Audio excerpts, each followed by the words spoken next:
안녕하세요. 상명 데이터 콘서트에 오신 여러분을 환영합니다.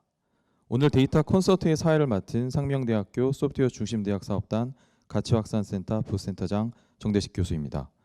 상명대학교는 2019년 9월 AI 분야의 소프트웨어 중심대학으로 선정되었습니다. 소프트웨어와 AI의 핵심 인재를 양성함은 물론 대학 전체를 AI와의 융복합을 통해 혁신해 오고 있습니다.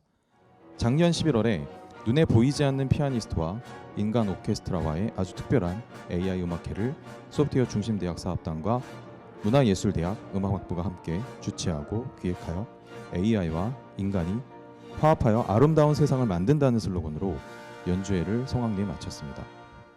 올해는 데이터를 연주하라 라는 슬로건으로 우리 대학 모든 구성원들이 매일매일 쏟아지는 데이터들을 분석하고 각 분야의 새로운 인사이트들을 발견해내는 상명 데이터 콘서트를 소프트웨어 대학 중심대학 사업단과 세계적인 실시간 빅데이터 분석 기업인 엘라스틱서치와 함께 기획하였습니다.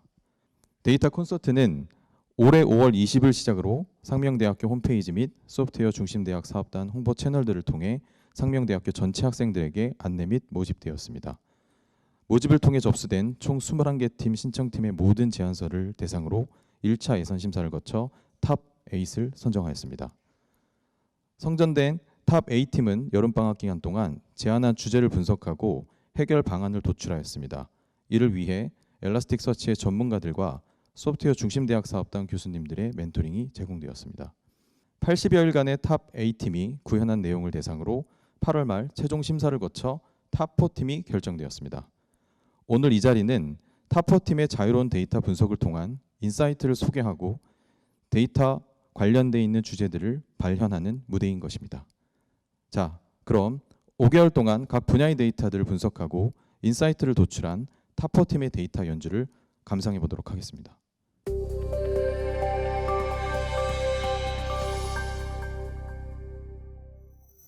안녕하세요. 엘라스틱과 함께하는 데이터 콘서트 경진대회 팀 OBBA의 발표를 맡게 된 팀장 박소연입니다. 여러분은 집을 구할 때 어떤 부분을 중요하게 보시나요? 집의 가격, 침대, 옷장 등과 같은 옵션? 물론 다 중요한 부분입니다. 한 가지 예를 들어보겠습니다. 제가 보증금이 거의 없고 월세는 10만 원에 풀 옵션인 집을 구했습니다.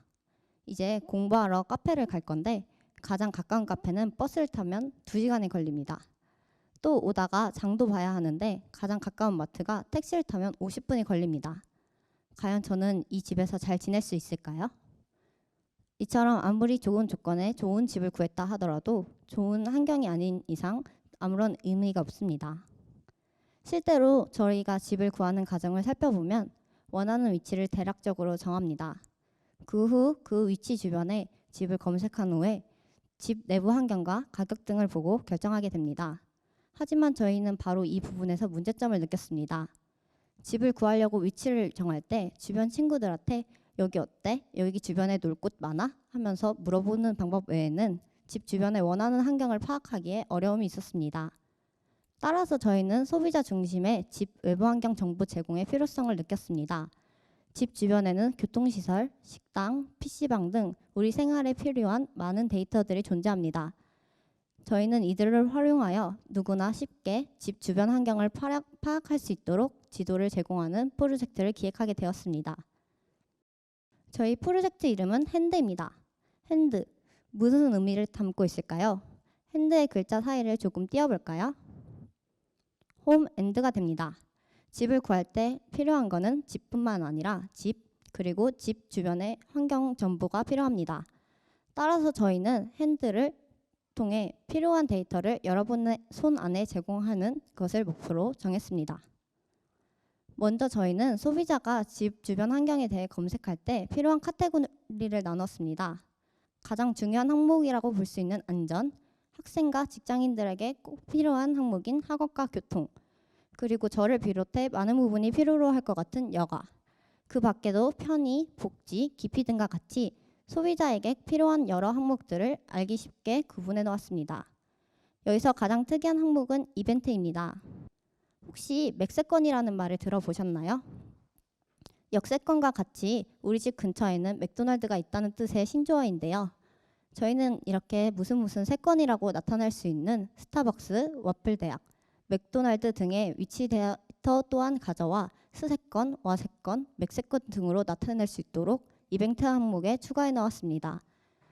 이렇게 총 8가지의 대분류를 설정하였고 세부적으로 중분류, 소분류까지 나누어 데이터 정제를 진행하였습니다. 데이터 정제의 경우 시설의 이름과 전체 주소, 대, 중, 소 분류별로 카테고리, 위치, 경도로 표현된 위치, 시, 구, 동별로 표현된 위치 등의 컬럼으로 구성되도록 정제를 진행하였습니다. 그 후 모든 데이터를 합쳐 엘라스틱서치의 시각화 툴인 키바나 기능을 활용하여 지도 및 통계 시각화를 진행하였습니다. 다음 사진은 저희 팀이 정제한 모든 데이터를 키바나의 맵스 기능을 활용하여 시각화한 서울시 지도입니다. 지도를 좀 더 확인해 볼까요? 종로구에 위치한 저희 학교 주변을 확인해 보니 제가 자주 이용하는 뚝배기 집이 보입니다. 이와 같이 저희는 카테고리별로 한눈에 알아보기 쉽게 색상 및 아이콘을 설정하여 지도를 구현하였습니다. 다음은 구별로 데이터의 양을 확인할 수 있도록 구분해 놓은 구 지도입니다. 지도에서 가장 짙은 색으로 표시된 부분이 강남구인데요. 한눈에 봐도 강남구에 다양한 시설이 밀집되어 있는 것을 파악할 수 있습니다. 이 지도의 경우 데이터의 대략적인 양을 구별로 파악할 수 있는 보조 지도라고 보시면 될 것 같습니다. 다음은 막대 그래프로 나타낸 통계 자료입니다. 소비자에 따라 어디에 어떤 데이터가 많은지 카테고리별로 궁금할 수도 있고 구, 동별로, 위치별로 궁금할 수 있기 때문에 두 가지 방식 모두 구현하였습니다. 카테고리의 경우 모든 카테고리를 대분류, 중분류, 소분류로 확인할 수 있고 구와 동은 해당 데이터가 가장 많이 존재하는 탑10 순위를 볼 수 있도록 하였습니다. 이제 키바나의 기능을 활용해 어떤 데이터가 어느 위치에 가장 많이 분포하는지 예를 들어서 확인해 보도록 하겠습니다. 제가 한번 학부모님의 입장이 되어서 사교육이 가장 발달된 지역을 찾아보겠습니다. 몇 군데 예상 가는 지역이 있는데 맞는지 직접 확인해 보겠습니다. 대분류에서 학원, 중분류에서 사설교육시설, 소분류에서 학원을 순서대로 눌러서 필터를 적용하면 다음과 같은 결과가 나옵니다. 보이시는 것처럼 구에서는 강남구, 양천구, 송파구 순으로 동에서는 대치동, 목동, 신정동 순으로 가장 많이 학원이 분포하는 것을 파악할 수 있습니다. 막대 그래프로는 실감이 나지 않을 수도 있으니 지도를 한번 확인해 볼까요? 막대 그래프에서 순위가 가장 높았던 강남구 대치동의 모습인데요. 지도를 확인해 보면 해당 지역에 많은 학원이 분포하고 있다는 것을 한눈에 파악할 수 있습니다. 이와 같이 저희는 서울시에 위치한 주요 시설을 카테고리별로 정제하여 하나의 지도에 담아서 구현해 보았습니다.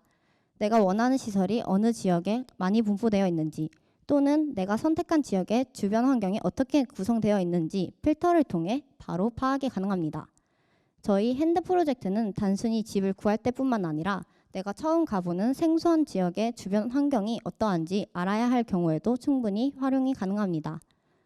어떤 방식으로 활용하냐에 따라 가능성이 무궁무진한 바로 핸들입니다. 이제 저희는 긴 여정을 마무리하게 되었습니다. 6월부터 데이터 콘서트 예선 준비를 시작하여 지금까지 달려오는 동안 막힘없이 직진만 했던 것은 아니었습니다. 데이터의 수집, 정제 과정에서 문제가 생길 때마다 저희는 길을 잃고 멈출 수밖에 없었습니다. 하지만 포기하지 않았고 열심히 노력한 결과 이 자리에 오게 되었습니다. 위기라는 한자를 풀었으면 위기와 위험과 기회라는 뜻이 함께 들어있다는 것을 아시나요? 위기는 기회를 필수적으로 동반합니다. 요즘 코로나 때문에 다들 힘든 시기를 겪고 있지만 그만큼 새로운 기회가 많이 생겨나기도 합니다. 위기를 그대로 위기로 두지 말고 새로운 기회를 만들어내는 것은 충분히 선택할 수 있다고 생각합니다. 저희는 코로나라는 위기에서 또 다른 기회를 찾아 다시 출발할 예정입니다. 여러분도 위기를 기회로 만들어내는 우리가 되었으면 합니다. 지금까지 OBBA 팀의 진경재, 서성민, 최성우 그리고 박서연이었습니다. 감사합니다.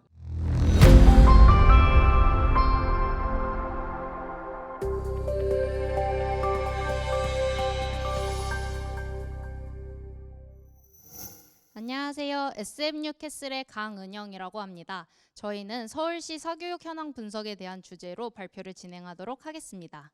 목차입니다. 크게 분석 배경, 데이터 수집 및 전처리, 데이터 분석 및 시각화, 시사점 순으로 진행을 하도록 하겠습니다. 먼저는 분석 배경입니다. 2019년 큰 인기를 끌었던 드라마 스카이캐슬을 다들 보셨을까요? 최상위층의 입시라는 주제와 함께 파격적인 이야기 전개로 많은 사람들에게 공감과 충격을 줬습니다. 스카이캐슬은 과연 드라마 속 배경으로 그칠까요? 현재 한국의 사교육 현황은 실제로 어떠한지 궁금해졌습니다. 2021년 3월 교육부에서 발표한 자료입니다. 2020년 사교육비 총 지출은 약 9조 3천억 원으로 추정됩니다. 이렇게 큰 규모를 보여주는 교육 시장에서 어떠한 변화가 일어나고 있는지 교육의 중심으로 꼽히는 서울시의 사교육 분석을 통해 사교육이 어떻게 변해왔고 앞으로는 어떻게 변할 수 있는지 살펴보도록 하겠습니다. 데이터 수집 및 전처리에 대해서 말씀드리도록 하겠습니다. 교육에 관련된 데이터를 수집하기 위해서 서울시 열린데이터 광장, 국가통계 포털, MDIS 등을 여러 곳에서 이용하여 데이터를 수집하였습니다. 이렇게 수집한 데이터는 파이썬을 활용하여 전처리하였는데요. 우선 구글 맵 API를 이용하여 학원 주소에서 기존에 없던 위경도 데이터를 추출하였고 이를 바탕으로 지오 포인트를 생성하여 엘라스틱 맵에 지도 시각화를 진행할 수 있도록 하였습니다. 다음은 데이터 추출 및 필터링입니다. 수집한 데이터들의 경우 저희가 필요한 데이터만이 존재하진 않습니다. 따라서 저희가 필요한 데이터를 따로 거르는 필터링 작업이 필요한데요. 저희 역시도 초중고등학생의 학원 데이터만을 활용하기 위해 직업훈련이나 토익과 같은 성인들이 다니는 학원에 대한 데이터를 필터링하는 작업을 진행하였습니다. 마지막으로 데이터 전처리에서는 비정규화를 했습니다. 김종민 에반젤리스트님의 멘토링을 통해서 엘라스틱의 기능을 온전히 활용하기 위해서는 데이터를 미리 전처리하여 온전한 상태로 만든 후 엘라스틱에 적용하는 것이 좋다는 조언을 받았습니다. 그래서 저희는 엘라스틱 내에서 데이터를 처리하는 과정을 최소화하기 위해 파이썬을 이용하여 데이터를 비정규화시키는 작업을 우선 진행하였습니다. 본격적으로 전처리한 데이터를 가지고 진행한 데이터 분석과 시각화에 대해서 보여드리겠습니다. 해당 대시보드는 지역구별 학원 교습소 데이터를 이용하여 만든 대시보드입니다. 하나씩 살펴보도록 하겠습니다. 해당 그래프 같은 경우에는 학원 교습소 라인 그래프입니다. 처음 2014년부터 2019년까지 보시면은 개학하는 시기마다 증가했다가 차츰 감소하고 다시 수능이 끝나는 시기에 증가하는 형태를 보여왔습니다. 하지만 2020년 자료를 보시면은 최근 코로나19의 여파로 인해 학원 개설수가 급격히 감소하는 것을 확인할 수 있었습니다. 이를 보면 코로나19가 학원가에도 역시 영향을 미쳤다는 것을 확인할 수 있었습니다. 학원 교습소 맵과 바 그래프입니다. 한강을 기준으로 남부 지역이 조금 짙은 색을 띠는 것을 볼 수 있는데요. 이 역시 학원 수가 남부 지역에 좀 더 밀집되어 있다는 것을 확인할 수 있었고요. 특히 교육 과열지구로 간주되어지는 강남 3구와 목동이 있는 양천구가 탑4를 차지하는 것을 확인할 수 있었습니다. 다음은 학원 교습소 유형에 따른 시각화입니다. 왼쪽에 있는 트리맵을 보시면은 국영수 사과를 포함하고 있는 보통 교과가 가장 많은 비중을 차지하고 있었습니다. 그 다음 흔히들 말씀하시는 예체능이 두 번째로 큰 비중을 차지하고 있었는데요. 음악, 미술, 무용 등이 많은 비중을 차지하고 있는 것을 확인할 수 있었습니다. 이번에는 앞서 살펴본 학원 수를 학생 수와 학교 수와 비교하여 살펴보도록 하겠습니다. 분산 그래프와 추세선을 표현하기 위해서 엘라스틱에서는 어려운 태블러를 이용하여 시각화를 진행하도록 하였습니다. 왼쪽은 학교 수 대비 학원 수 분산 그래프이며 다음 지도를 통해 지역별 차이를 한눈에 볼 수 있게 구성하였습니다. 빨갛게 보이는 지역일수록 더 비중이 높다는 것을 확인할 수 있습니다. 여기 역시 강남구, 양천구, 서초구가 학교 수 대비 학원 수 또한 많은 것을 볼 수 있었습니다. 그 양상은 학생 수 대비 학원 수 그래프에서도 비슷하게 나타났는데요. 역시나 강남구, 양천구, 서초구가 학교 수 대비보다는 약간 줄었지만 역시 평균보다 높은 수치를 보여주고 있었습니다. 다음은 공교육과 사교육 만족도 지도입니다. 보다시피 강동구가 가장 높은 공교육 만족도, 사교육 만족도를 보여주고 있습니다. 강남 3구의 경우에는 사교육이 굉장히 활성화되어 있었지만 사교육 만족도는 평범한 수치에 불과함을 보여줍니다. 연도별 교육 만족도 그래프입니다. 초록색 그래프를 보시면 공교육 만족도가 꾸준히 감소하고 있는 것을 보실 수 있는데요. 이에 대비해 사교육 만족도는 꾸준히 상승하며 2020년도에는 공교육 만족도를 지나쳐가는 것을 볼 수 있었습니다. 공교육이 활성화된 초등학교, 중학교의 경우 사교육 참여율이 감소 추세를 보이고 있습니다. 고등학생에 비해 학생 수가 많은 초등학교, 중학교 학생 수가 포함이 되어 사교육 전체 참여율은 감소하는 것으로 보입니다. 하지만 입시에 가장 밀접한 고등학생들의 사교육 참여율은 꾸준히 증가하는 것을 확인할 수 있었습니다. 사교육비 평균 역시 참여도와 비슷한 양상을 띱니다. 참여율이 떨어지고 있던 초등학교, 중학교는 사교육비 평균이 떨어지는 것을 확인할 수 있었고요. 고등학교 사교육비의 경우 최근 2년간 더욱 가파르게 상승하는 것을 확인할 수 있었습니다. 사교육비 평균의 경우에는 학원 수가 가장 많이 분포하고 있던 강남 3구가 가장 높았고요. 교습 계열에 따른 학원 비용 같은 경우에는 진학 지도가 가장 비싼 것으로 확인할 수 있었습니다. 네 번째로는 교육 과정의 변화에 따른 데이터의 모습을 보도록 하겠습니다. 교육 과정은 해당 자료와 같이 크게 이렇게 변해왔었습니다. 하지만 저희는 이걸 다 설명드리긴 어려워서 그래프 기반으로 보여진 변화 위주로 설명을 드리도록 하겠습니다. 2014년 학생부 종합 전형이 확대됨에 따라 2013년엔 없었던 진학 상담 지도 학원이 생기는 걸 보실 수 있습니다. 2018년도의 경우에는 영어 절대평가가 시행되었고 적용 발표는 2014년 12월에 됐었는데요. 2014년에 잠시 영어학원이 증가했다가 2019년까지 꾸준히 영어학원 수가 감소되는 것을 확인할 수 있었습니다. 2019년은 코딩 교육이 의무화되던 해입니다. 그에 따라 학생을 대상으로 하는 컴퓨터 학원이 많이 생기는 것을 확인할 수 있었고요. 앞으로도 공교육에서 컴퓨터 관련된 교육을 증가하고 있음에 따라 사교육 역시도 컴퓨터 관련된 학원이 증가할 것으로 예상이 되어집니다. 마지막으로 시사점입니다. 처음으로 말씀드리고 싶은 건 사교육 과열지구가 실존하고 있었다는 사실입니다.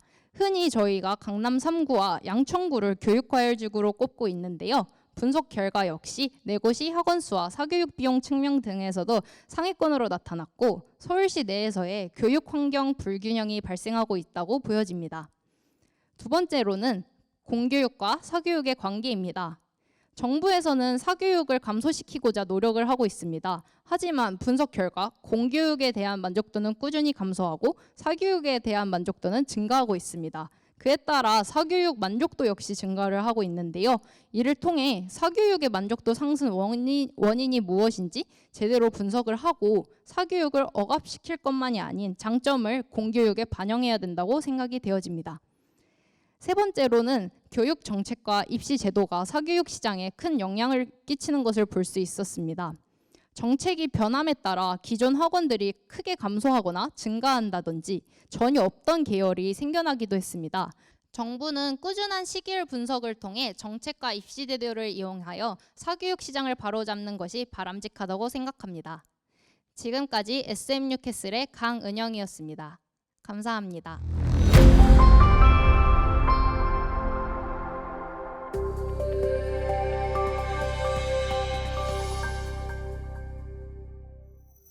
안녕하세요. 엘라스틱과 함께하는 상명 데이터 콘서트의 CKK 팀입니다.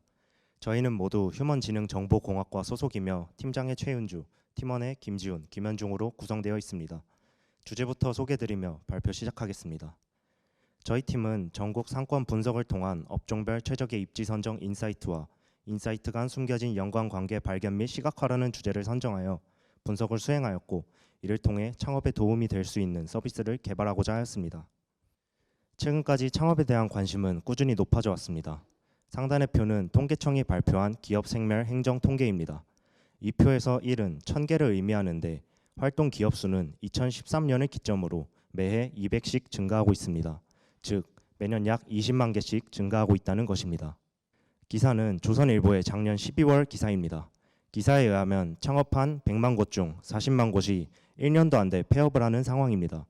기사의 문장을 보시면 창업을 1년 이상 버틴 곳은 10곳 중 6곳, 5년 이상 버틴 곳은 10곳 중 3곳에 불과한 상황입니다.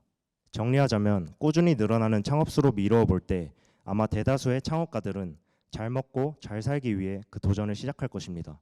하지만 그러한 도전을 먹고 살기 위해 포기하는 게 바로 현 실정이자 저희가 생각한 문제점이었습니다.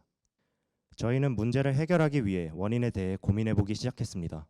사람들이 창업을 할 때 고려해야 하는 사항이 무엇일까? 폐업을 해야 했다면 그 이유는 무엇이었으며 보통 몇 년을 버텼는가? 이런 질문의 답을 찾기 위해 저희는 여러 자료를 찾아보기 시작했습니다. 중소기업중앙회에 2019년에 발표한 폐업 소상공인 실태조사 보고서에 따르면 폐업한 501명 중 과반수 이상의 60.9%가 과다 경쟁과 경기 침체 등으로 인한 매출 부진을 이유로 들었습니다. 또 이들 중 30.9%가 폐업 전까지 1년 이상 3년 미만의 기간 동안 영업을 지속해왔다고 답했습니다. 궁극적으로 폐업의 가장 큰 원인은 돈, 즉 매출임을 설문을 통해 알 수 있었는데 저희의 다음 질문은 당연하게도 매출에 영향을 주는 요소는 무엇인가였습니다. 경기연구원의 연구 논종, 상권 업종별 분포 및 매출 영향 요인에 따르면 인기가 많은 업종은 인구수가 높은 곳에 더 많이 분포하고 있었으며 인구수와 매출은 양의 상관관계를 가지고 있음을 밝히고 있습니다. 또한 이무선 교수의 논문을 살펴보면 접근 용이성, 군집성, 위치성, 시계성과 같은 입지 요인을 만족하는 입지가 경영 성과에 좋은 영향을 준다고 밝히고 있습니다. 정리하자면 지속 가능한 영업을 위해선 매출이 가장 중요하고 이를 만족하기 위해선 입지와 업종 그리고 인구수가 중요한 속성이라고 할 수 있습니다. 이 문제를 해결하기 위해 관련 데이터를 이용해 현 실태, 예를 들면 매출의 추이라던가 생활 인구 및 업종별 분포 같은 정보를 시각화된 형태로 제공하는 서비스를 기획했습니다. 이를 통해 창업을 준비하는 분들 또는 창업자들의 성공을 연구하는 분들께 저희가 제공하는 인사이트를 통해 실패 확률을 낮추는 도움을 드릴 것이라 조심히 예상해 봅니다. 이를 위해 활용한 첫 번째 데이터는 서울 내 업종 및 업소 위치 데이터입니다. 빨간색으로 표시된 원본으로부터 불필요한 컬럼을 1차적으로 걸러냈습니다. 거기에 최근의 팬데믹 상황을 고려해 지난 3년간 생존해 있는 업소가 업종 및 입지 선정에 있어 유의미한 표본이라 가정하였고 저희는 조건에 부합하는 업소를 찾기 위해 코로나가 터지기 전인 19년과 위드 코로나에 대한 논의가 나오기 시작한 21년 데이터 간에 상가 업소 번호, 업종, 주소 데이터 값이 동일한 레코드끼리 파이썬을 이용해 병합하였습니다. 간단히 정리하자면 코로나가 터지기 전부터 현재까지 동일 위치에서 동일 업종으로 장사를 지속해온 데이터만 남긴 것입니다. 최종 데이터의 개요입니다. 총 24만 1,847개의 레코드가 남았습니다. 두 번째 데이터는 서울 내 상권별 추정 매출 데이터입니다. 이 데이터를 통해 각 상권에 존재하는 업종의 매출액은 3년간 각각 분기별로 얼마인지 또 그 비율은 얼마나 되는지 알 수 있고 추가적으로 시간대, 성별, 요일, 연령과 같은 속성으로 집계된 결과를 조회할 수 있습니다. 이를 지도 위에 나타내기 위해 상권별 위치 데이터가 추가적으로 필요했는데 원본을 보시면 X, Y 좌표로 나타나 있어 키바나 맵과는 다른 좌표계를 사용하고 있었습니다. 이를 위도, 경도로 변환하기 위해 파이썬을 사용했고 완성된 두 데이터를 PostgreSQL을 이용해 상권 코드를 기준으로 조인을 진행했습니다. 최종적으로 3259개의 상권별 매출에 관한 여러 속성으로 집계된 레코드가 남았습니다.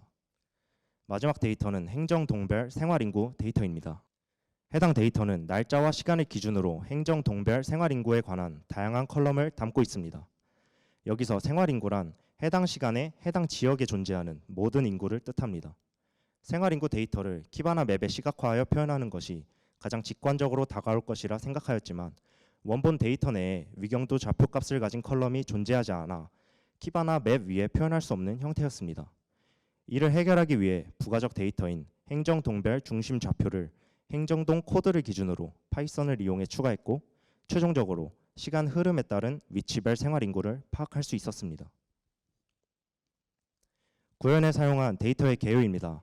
총 914만 8,224개의 레코드를 포함하고 있습니다. 이렇게 완성된 데이터를 키바나에 얻는 과정에서 사실 우여곡절을 많이 겪었습니다. 앞서 새로 추가된 위경도 컬럼은 단순 텍스트 타입인데 이는 키바나 맵에서 읽지 못하는 타입이었습니다.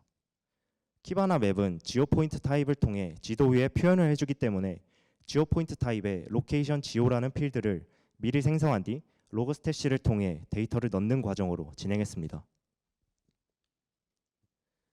앞서 말했듯 지오포인트 타입의 필드에 텍스트 타입의 값인 위경도 값을 형변환을 해주며 삽입하는 과정을 거치고 있습니다. 이렇게 전송할 데이터 구조가 만들어지는데 이 구조를 통해 저희 데이터는 키바나 맵에서 위도, 경도 값을 통해 시각화할 수 있게 됩니다. 기술 시연을 보여드리기에 앞서 저희는 매끄러운 전달과 쉬운 이해를 돕기 위해 서비스를 이용하는 아바타를 하나 설정했습니다. 저희가 정한 아바타는 강남 3구인 강남 서초, 송파구의 카페 창업을 희망하고 있습니다. 또 사람들이 평균적으로 많이 다니는 지역을 선호하며 성격은 치밀한 사람이라고 설정했습니다. 먼저 매출 대시보드에서 유저는 강남 3구로 자신이 집중적으로 살펴볼 지역을 좁힐 수 있습니다. 하단의 판넬 3개는 각각 연도별로 매출의 추이를 볼 수 있고 매출에 따른 남녀 비율의 크기에 따른 순위를 열람할 수 있습니다. 이후 존재하는 업종 비율에 따른 트리 차트에서 희망 업종인 카페를 선택해 보겠습니다.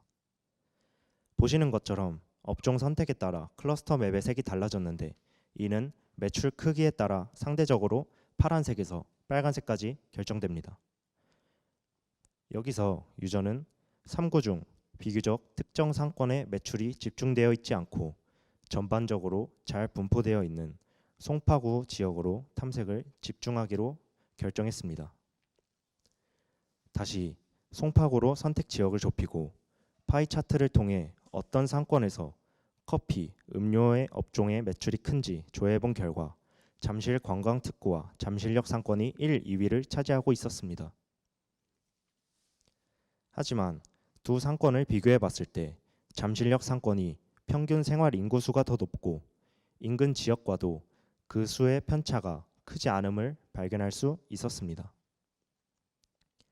이에 따라 잠실역 부근으로 결론을 내리고 하단의 다른 판넬들을 통해 부가적인 정보를 알 수 있었습니다. 시간대별 매출 비율, 업종별 연도에 따른 매출 증감, 특정 연령의 매출, 요일별 매출 비율, 연령의 매출 증감을 알 수 있었습니다. 송파구의 잠실역 부근으로 결정한 유저는 업소 대시보드로 넘어왔습니다. 먼저 송파구로 지역을 좁힌 유저는 모든 연령이 모든 시간에서 균일한 생활인구 분포물 보임을 아래에서 확인할 수 있습니다. 필터를 설정한 후 스크롤을 내리면 연령에 따른 생활인구 평균이 시간대 구분에 따라 큰 편차가 없음을 확인할 수 있습니다. 이후에 해당 지역에 존재하는 업종을 비율에 따라 표현한 트리맵에서 카페를 선택합니다. 이전 대시보드에서 선택한 잠실역 부근으로 범위를 좁혀보면 어떤 호수 앞에 17점포가 밀집되어 있는 지역이 있는데 아마 제2 롯데월드로 예상됩니다. 또한 한강 부근에 9곳이 밀집되어 있는 지역이 있고 그 사이에 점포가 하나씩 일정 간격으로 떨어져 있는 지역도 있습니다. 이때 우린 점포수 데이터의 기준을 다시 생각해 봐야 하는데 이 데이터는 3년간 동일 위치에서 동일 업종을 유지한 점포를 대상으로 하고 있습니다. 이에 따라 치밀한 성격을 가진 유저는 생존 확률이 높지만 과도하게 밀집되어 있는 제2롯데월드 부근, 고르게 분포되어 있지만 생존 업소의 수가 적어 폐업 확률이 높은 중간 지역, 그리고 적당히 밀집되어 있고 생존 확률도 이전 두 지역의 중간 수준인 한강 부근 지역을 고려해 부동산을 통해 자세히 알아보기로 결정했습니다. 간략히 요약하자면 매출 데이터와 생활인구 데이터를 통해 대략적인 창업 지역을 정할 수 있고 업소 데이터와 생활인구 데이터를 통해 구체적인 창업 위치를 결정할 수 있습니다. 또한 다양한 속성으로 집계된 결과를 조회해 볼 수 있습니다. 우리는 이러한 과정들을 통해 입지 선정의 핵심적인 요인만을 시각화하였고 이를 통해 또 다른 개개인만의 인사이트를 생성할 수 있습니다. 저희가 구현한 결과물은 여기까지입니다. 하지만 사실 저희는 맨 처음에 저희 조의 이름을 딴 서비스 요소를 하나 기획했었습니다. 이름하여 CKK 스코어인데요. 그 개념은 다음과 같습니다. 사용자가 특정 업종을 선택했을 때 해당 업종을 가진 모든 업소를 중심으로 그 업소로부터의 거리에 따라 존재하는 다른 업소의 업종을 각각 점수로 매기는 것입니다. 가까운 업종에 더 강한 연관관계가 있다고 가정해 상대적으로 먼 곳에 위치한 업종보다 높은 점수를 주는 것인데요. 예를 들자면 빵집에서 반경 10m 이내에 카페가 3곳, 편의점이 2곳, 학원이 3곳이라면 각 점포마다 10점을 부여해 카페와 학원 업종이 30점, 편의점이 20점을 얻는 구조입니다. 이런 과정을 간격을 두고 기준 거리까지 반복한 후에 집계하면 특정 업종과 관련성이 높은 업종을 점수를 통해 확인할 수 있을 것입니다. 이런 과정을 모든 업종을 대상으로 진행하고 동일한 순위 구조를 가진 업종의 위치를 지도 위에 시각화해주는 서비스입니다. 하지만 아직 부족한 시간으로 인해 기획에서 멈췄지만 다음에 기회가 된다면 꼭 추가해보고 싶은 기능입니다. 이상으로 CKK팀의 발표를 마칩니다. 모두 들어주셔서 감사합니다.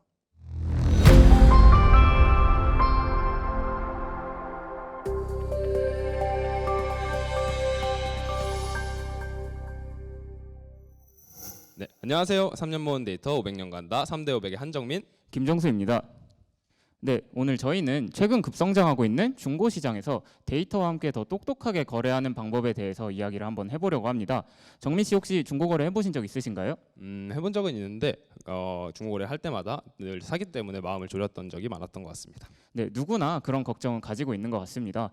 최근에 저도 에어팟 프로를 미개봉 중고 거래를 했는데 그때 물건을 받기 전까지 상당히 마음을 많이 졸였던 기억이 있습니다. 네, 맞아요. 중고거래하는 사람들이면 누구나 그런 걱정을 가지고 있을 것 같습니다. 그래서 저희가 이번 데이터 콘서트를 통해 그 부분을 해소할 수 있는 방법을 찾고자 주제를 선정하게 된 거잖아요.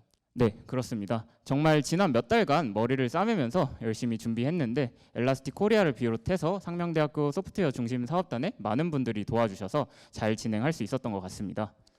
네, 그러면 본격적으로 프로젝트 과정을 누구나 이해하기 쉽게 풀어 설명드리도록 하겠습니다. 네, 일단 저희는 안전한 중고 거래를 하기 위해 어떤 데이터를 모아야 하는지 고민이 정말 많았습니다. 게다가 제공받을 수 있는 API가 없었기 때문에 더치트와 중고나라에서 크롤링으로 직접 데이터를 수집하게 되었습니다. 그리고 수집한 데이터를 파이썬을 활용해 전처리를 진행하였고 엘라스틱 서치에 인덱싱하기 전 데이터 타입 매핑 오류를 방지하기 위해 미리 인덱스 템플릿을 생성해 주었습니다. 앞서 수집한 데이터들을 엘라스틱 기술을 활용해서 시각화 분석을 진행해 보았습니다. 수집한 데이터에는 물품의 정보, 사기 발생일, 사기 발생 플랫폼, 가격 등의 정보가 담겨져 있습니다. 이어서 자세한 분석 결과의 전반부는 정민 씨가 이야기하도록 하겠습니다. 네, 이어서 발표 분석에 대한 이제 전체적인 발표를 제가 하도록 하겠습니다.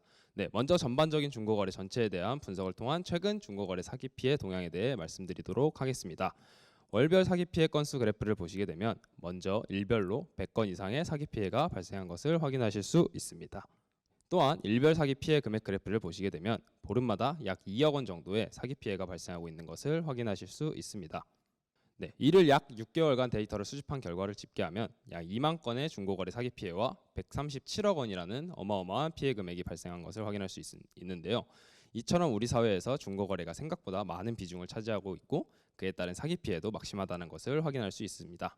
전체적인 동향을 살펴보았고 이제 자세하게 어떤 품목의 피해가 많은지를 보기 위해 카테고리별 그리고 플랫폼별로 분류하여 분석한 것을 보여드리도록 하겠습니다.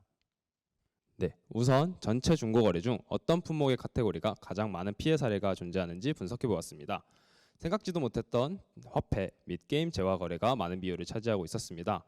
이는 좀 중고거래 사기 성격과 조금 다르긴 하지만 이는 비대면 거래의 위험성을 나타내고 있습니다. 다음으로 보실 것은 이제 각 플랫폼별 사기 피해 발생 비율을 나타낸 트리맵 차트입니다. 차트를 보시게 되시면 3대 메이저 플랫폼이 압도적인 비율을 차지하고 있는 것을 확인할 수 있는데요. 그 외에도 거래 플랫폼으로서 역할을 하지 않을 것이라 생각되는 페이스북, 밴드 등의 이제 SNS가 사기 거래 피해가 존재하는 것을 알 수 있었습니다. 이런 부분에 대해서는 이제 사용자들이 주의를 해서 중고 거래를 하시는 것을 추천드리는 바입니다.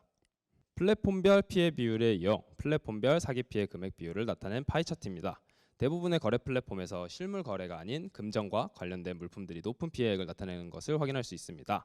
다만 이제 티켓 혹은 이제 상품권, 화폐 거래의 경우 중고 거래의 성격과 조금 다르기 때문에 저희 3대 500은 전체 결과에서 게임 재화 피해 사례를 제외하고 다시 분석을 진행해 보았습니다. 네, 제외하고 이제 분석한 결과는 이와 같습니다. 단어의 빈도수가 높은 것이 크게 표현되는 워드 클라우드의 특성을 바탕으로 분석 결과를 살펴보니 에어팟 프로 혹은 이제 닌텐도 스위치 등 고가의 소형 전자제품 피해 사례가 높은 것으로 확인할 수 있었습니다. 그 중에서 저희는 가장 피해 사례가 많은 에어팟 프로에 포커싱을 맞추어 개별 분석을 진행해 보았는데요. 이 이야기는 실제로 에어팟 프로를 최근 구매한 정수 씨가 진행하도록 하겠습니다. 네, 프로젝트를 한창 진행하던 당시 에어팟 프로 구매 계획이 있었던 터라 중고 거래를 희망하는 구매자의 입장에서 조금 더 고민을 하고 분석을 진행할 수 있었습니다. 여러분들이 중고 거래를 하실 때 가장 중요하게 생각하시는 요소가 무엇인지 한번 여쭤보고 싶은데요. 가격이라던가 상품의 상태라던가 거래 유형 등 정말 여러 가지가 있을 것이라고 생각합니다. 하지만 저는 그 무엇보다 어디에서 거래를 하는지 이 거래 플랫폼의 선택이 정말 중요하다고 생각합니다. 그 이유는 중고거래 플랫폼에 따라서 사기 피해 방지 서비스가 구축되어 있냐 아니냐의 여부도 갈리고 안전 결제를 지원하는지 혹은 실제 사기 피해가 얼만큼 발생했는지 등 여러 가지 요소들이 달라지기 때문이라고 생각합니다. 그래서 저희는 적합한 거래 플랫폼을 선택하기 위해 플랫폼별 에어팟 프로 사기 피해 비율에 대해 먼저 분석을 진행해 보았습니다. 분석 결과 대중적으로 많이 알려진 중고나라와 당근마켓 대신 번개장터가 44%로 가장 높은 피해 비율을 나타내고 있었습니다.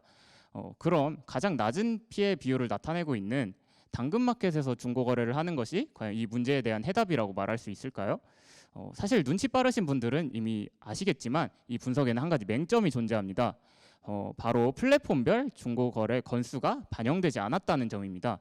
그렇기에 저희는 앞서 저희가 한 분석에 대해 뒷받침할 수 있는 또 하나의 근거를 찾아야만 했습니다. 해답은 가까이에 존재하고 있었습니다. 에어팟 프로에 대한 전체 플랫폼의 사기 피해 비율이 아닌 전체 물품 카테고리에 대한 플랫폼별 사기 피해 비율을 시각화해 본 결과 그 근거를 찾을 수 있었는데요. 중고나라, 번개장터 등 에어팟 프로 사기 피해 비중이 40% 이상을 차지했던 플랫폼들의 경우 에어팟 프로가 높은 비중을 차지하고 있는 휴대폰 주변기기 카테고리의 피해가 1순위로 나타났습니다. 반면 당근마켓 같은 경우에는 휴대폰 주변기기 카테고리가 2순위로 앞선 두 플랫폼보다 상대적으로 거래하기 안전하다는 판단이 가능해졌습니다. 이렇게 적합한 플랫폼을 고르고 에어팟 프로를 검색하며 게시글을 살펴본 결과 또 다른 궁금증이 생겼습니다. 바로 적절한 가격에 대한 궁금증이었는데요. 일반적인 상식선에서는 가격이 좀 낮거나 혹은 지나치게 저렴할 경우 사기일 것이다 라는 인식이 너무나도 당연하게 여겨지고 있습니다. 하지만 저도 사람인지라 이 낮은 가격의 유혹을 뿌리치기는 정말 어려웠는데요. 그래서 저희는 어느 정도의 가격이 과연 안전한 중고거래의 마지노선인지 분석하고자 했습니다. 또한 통념적으로 통하는 낮은 가격은 사기 거래일 것이다 라는 논리가 실제로 성립하는 것인지 데이터를 통해 한번 증명해 보고자 했습니다. 이런 궁금증을 바탕으로 사기 거래 평균가와 사기 거래 건수에 대해서 시계열 그래프로 한번 표현을 해보았습니다. 그래프를 보시면 아시겠지만 사기 평균 가격은 대략 20만 원 정도로 나타나고 평균 거래 건수는 40건 정도로 나타나고 있습니다. 그리고 이 두 개의 그래프를 자세히 살펴본 결과 저희는 한 가지 재미있는 사실을 발견할 수 있었습니다. 바로 사기 거래 평균 가격과 사기 거래 건수는 반비례 관계를 나타내고 있다는 사실이었는데요. 두 시계열 그래프의 특정 시점의 기울기 값이 서로의 음수를 취한 값과 유사하게 나타나고 있는 것을 저희는 확인할 수 있었습니다. 이를 통해 앞서 말씀드렸던 통념적으로 통하던 낮은 가격은 사기 거래일 것이다 라는 논리가 성립한다는 것을 저희는 직접 확인할 수 있었습니다. 여기서 사기 거래에 해당하는 낮은 가격은 어느 정도일까라는 또 다른 궁금증이 생겨났습니다. 그래서 이 기준을 바탕으로 적절한 금액을 찾은 거래를 찾아서 에어팟 프로를 구매하기 위한 분석을 또 진행해 보았는데요. 가격 분석을 위해서 더치트에서 크롤링한 사기 피해 데이터와 중고나라에서 크롤링한 정상 거래 데이터를 가지고 분석을 진행해 보았습니다.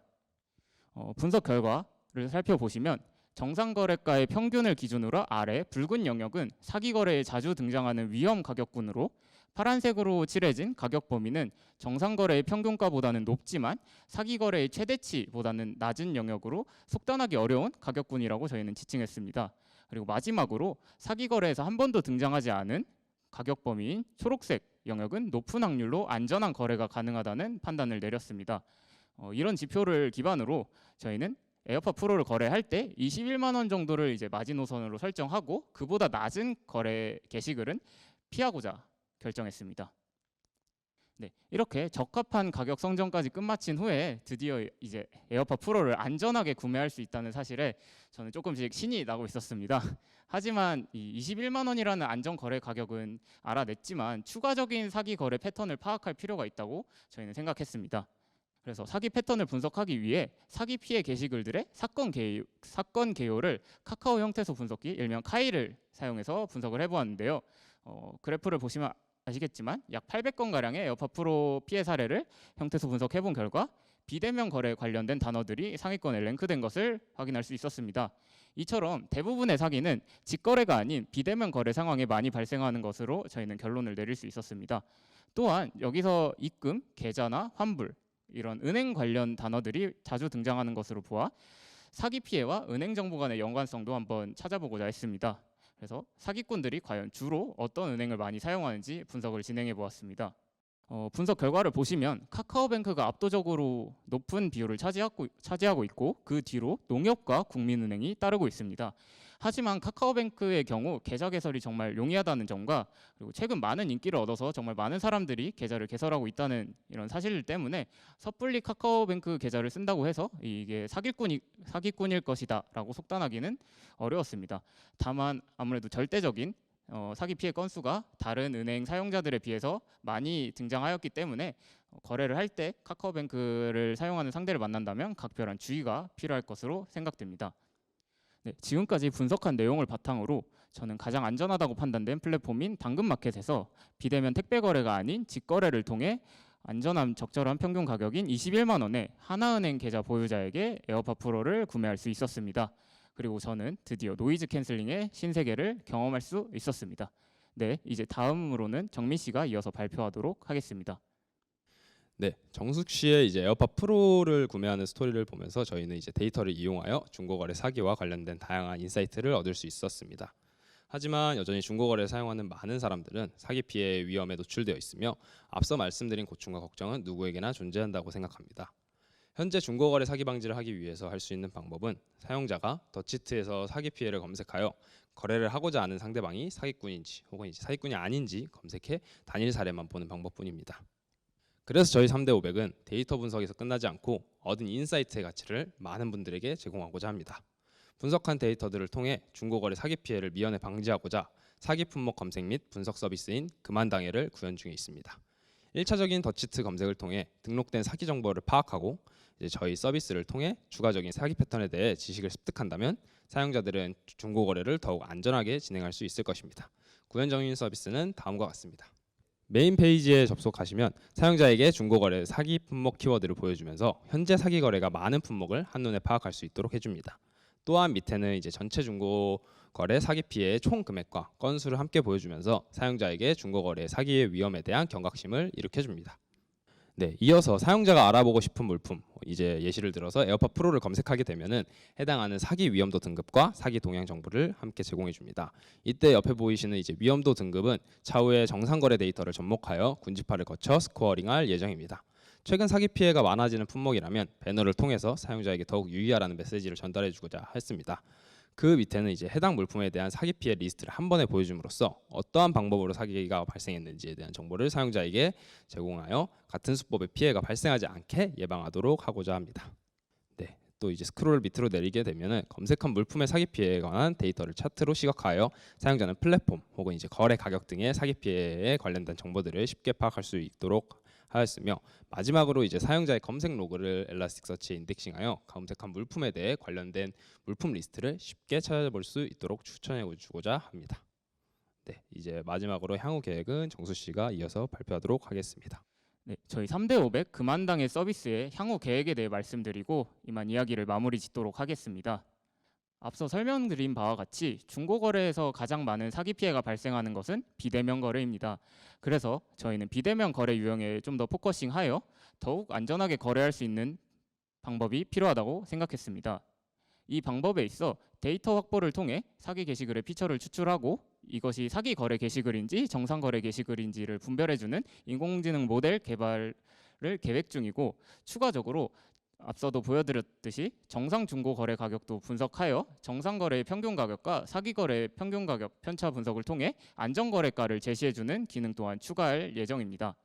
검색 엔진의 세 가지 척도, 스피드, 스케일, 렐러번스 중 속도와 렐러번스 향상을 위해 불커리어, 서치 템플릿 등을 적절히 사용하여 검색 성능을 개선하고 이를 통해 사용자의 니즈를 만족시킬 수 있도록 하고자 합니다. 네, 저희 3대500은 이러한 계획을 거치며 많은 사용자들에게 안전한 중고거래를 하도록 일조하는 서비스로 성장해 나가겠습니다. 좋은 자리를 마련해 주신 정대식 교수님을 비롯한 소프트웨어 중심 사업단에게 먼저 감사 인사드리며, 사랑이 담긴 피드백과 기술 지원을 아끼지 않아 주신 김종민 에반젤리스트님, 김병준 이사님을 비롯한 엘라스틱 코리아 관계자분들께 감사드립니다. 저희 3대500은 여러분들의 똑똑한 중고거래를 응원합니다. 감사합니다.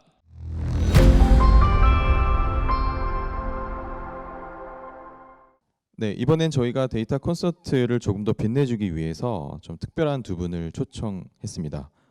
첫 번째로는 당근마켓의 검색 개발자 조용진 팀장님과 카카오 클라우드 데이터 엔지니어인 전수현 팀장님을 모셨습니다. 이 두 분은 실제 현업에서 데이터들을 분석하고 이 데이터들을 시각화한 그런 기술들을 토대로 실제 서비스를 기획하고 개발하시는 분들입니다. 이분들이 발표하시고자 하는 주제들을 자세히 한번 들어보시고 여러분들이 생각하는 인사이트와 결합할 수 있는 아이디어들을 한번 매핑해 볼 수 있는 기회가 되길 희망합니다.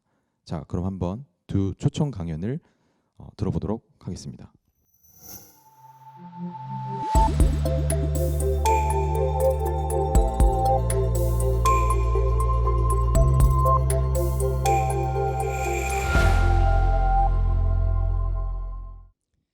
안녕하세요. 엘라스틱서치를 활용한 경기 지역 화폐 가맹점 검색하기를 발표하게 된 전수현이라고 합니다. 반갑습니다.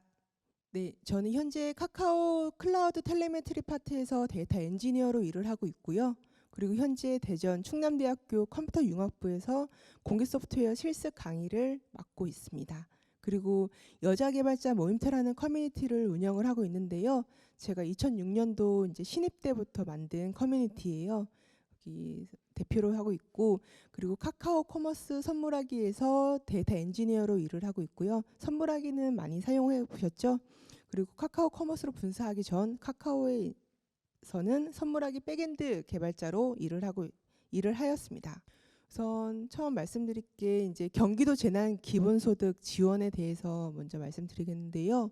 작년 그러니까 2009년 12월이죠. 코로나가 이제 중국 우한에서 발생을 하고 1월, 3월 정도에 이제 저희가 코로나 팬데믹이 왔어요. 그때 이제 주식도 많이 떨어져서 정확히 기억을 하고 있는데, 이제 경기도에서 거의 최초로 4월쯤에 경기 재난 지원 소득 1인당 10만 원을 지원을 하는 그런 사업을 진행을 했어요.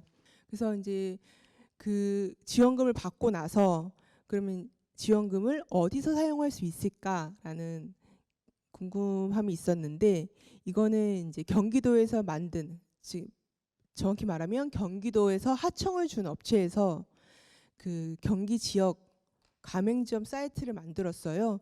그래서 실제 이 지역 그 재난지원금을 사용하는 곳을 확인을 하려면 이 사이트에 가서 지역을 선택을 한 다음에 또 매장명을 검색을 하고, 그리고 또 카테고리 음식점이냐 뭐 아니면 뭐 스포츠 매장이냐 이런 것들을 검색을 하는 그런 사이트를 제공을 했는데, 지금은 이제 어디를 가든 여기가 이제 재난소득 지원금이 되는지, 뭐 안양 지역 화폐라든지 뭐 서울 지역 화폐 제로페이라든지 이런 것들이 스티커도 많이 붙여 있고, 웬만한 대형마트라든지 백화점이 아니면 어디든지 쓸 수 있잖아요. 근데 작년 4월쯤에는 거의 최초다 보니까 이게 매장 사장님마저도 우리가 가맹점인지 모르는 상태였어요. 그래서 이게 사이트 가서 검색을 해야지만 사용할 수 있는지를 확인할 수 있었는데, 이게 한두 번 그 사용 검색을 하다 보면은 뭐 한두 번이면 괜찮지만 제가 또 IT 쪽에 있다 보니까 이 사이트가 너무 불편한 거예요. UI, UX도 불편하고 매번 선택해서 검색하는 것도 불편하고 자동 검색도 안 되고 그래서 이게 너무 답답하다 싶어가지고 그러면 내가 개발자인데 사용하기 편하게 만들어 보면 어떨까라는 생각이 들었어요. 그래서 좀 이제 편하게 만들어 보자. 내가 편리하게 만들어 보자라고 했고 그러려면 첫 번째로 데이터 수집을 해야 되는데 다행히도 경기도에서는 지역 상점 데이터를 엑셀로 제공을 해줘요. 무료로 제공을 해주는데 사실 뭐 사용하기 깨끗하진 않아요. 그래도 그나마 나름 정형화된 데이터를 제공해 주는 것만으로 저는 이제 너무 이제 감사했고 그리고 때마침 제가 그 데이터를 수집을 해서 경기 지역 화폐 가맹점 사이트를 만든다고 하니 지인분께서도 만들려고 크롤링으로 데이터를 수집을 하다가 이제 그냥 저한테 데이터를 주신 거죠. 제대로 만들어 달라고. 그래서 이제 지오 코딩 데이터, 위도와 경도가 들어간 데이터를 이제 저한테 제공을 해 주었어요. 그래서 1차적으로 데이터 수집이 완료가 됐죠. 그래서 수집된 데이터를 가지고 이제 가공하고 처리를 해서 이제 검색 엔진, 엘라스틱서치에 맞는 그 데이터셋으로 변환을 했어요. 파이썬을 변환을 했고 그리고 시 군명이라든지 동이름 이런 것들은 자동 서지스트 기능으로 이제 제공을 했고 그리고 상점명 기능은 이제 제공을 했죠. 그 당시에는 빠르게 개발하려고 프론트 엔드 같은 경우는 부트스트랩이랑 자바스크립트를 이용했습니다. 물론 이제 리액트라든지 뭐 앵귤러 JS 그런 것도 많겠죠. 그래서 그리고 또 그 당시에는 엘라스틱서치에서 한글 형태소 놀이라는 이제 플러그인을 제공을 했어요.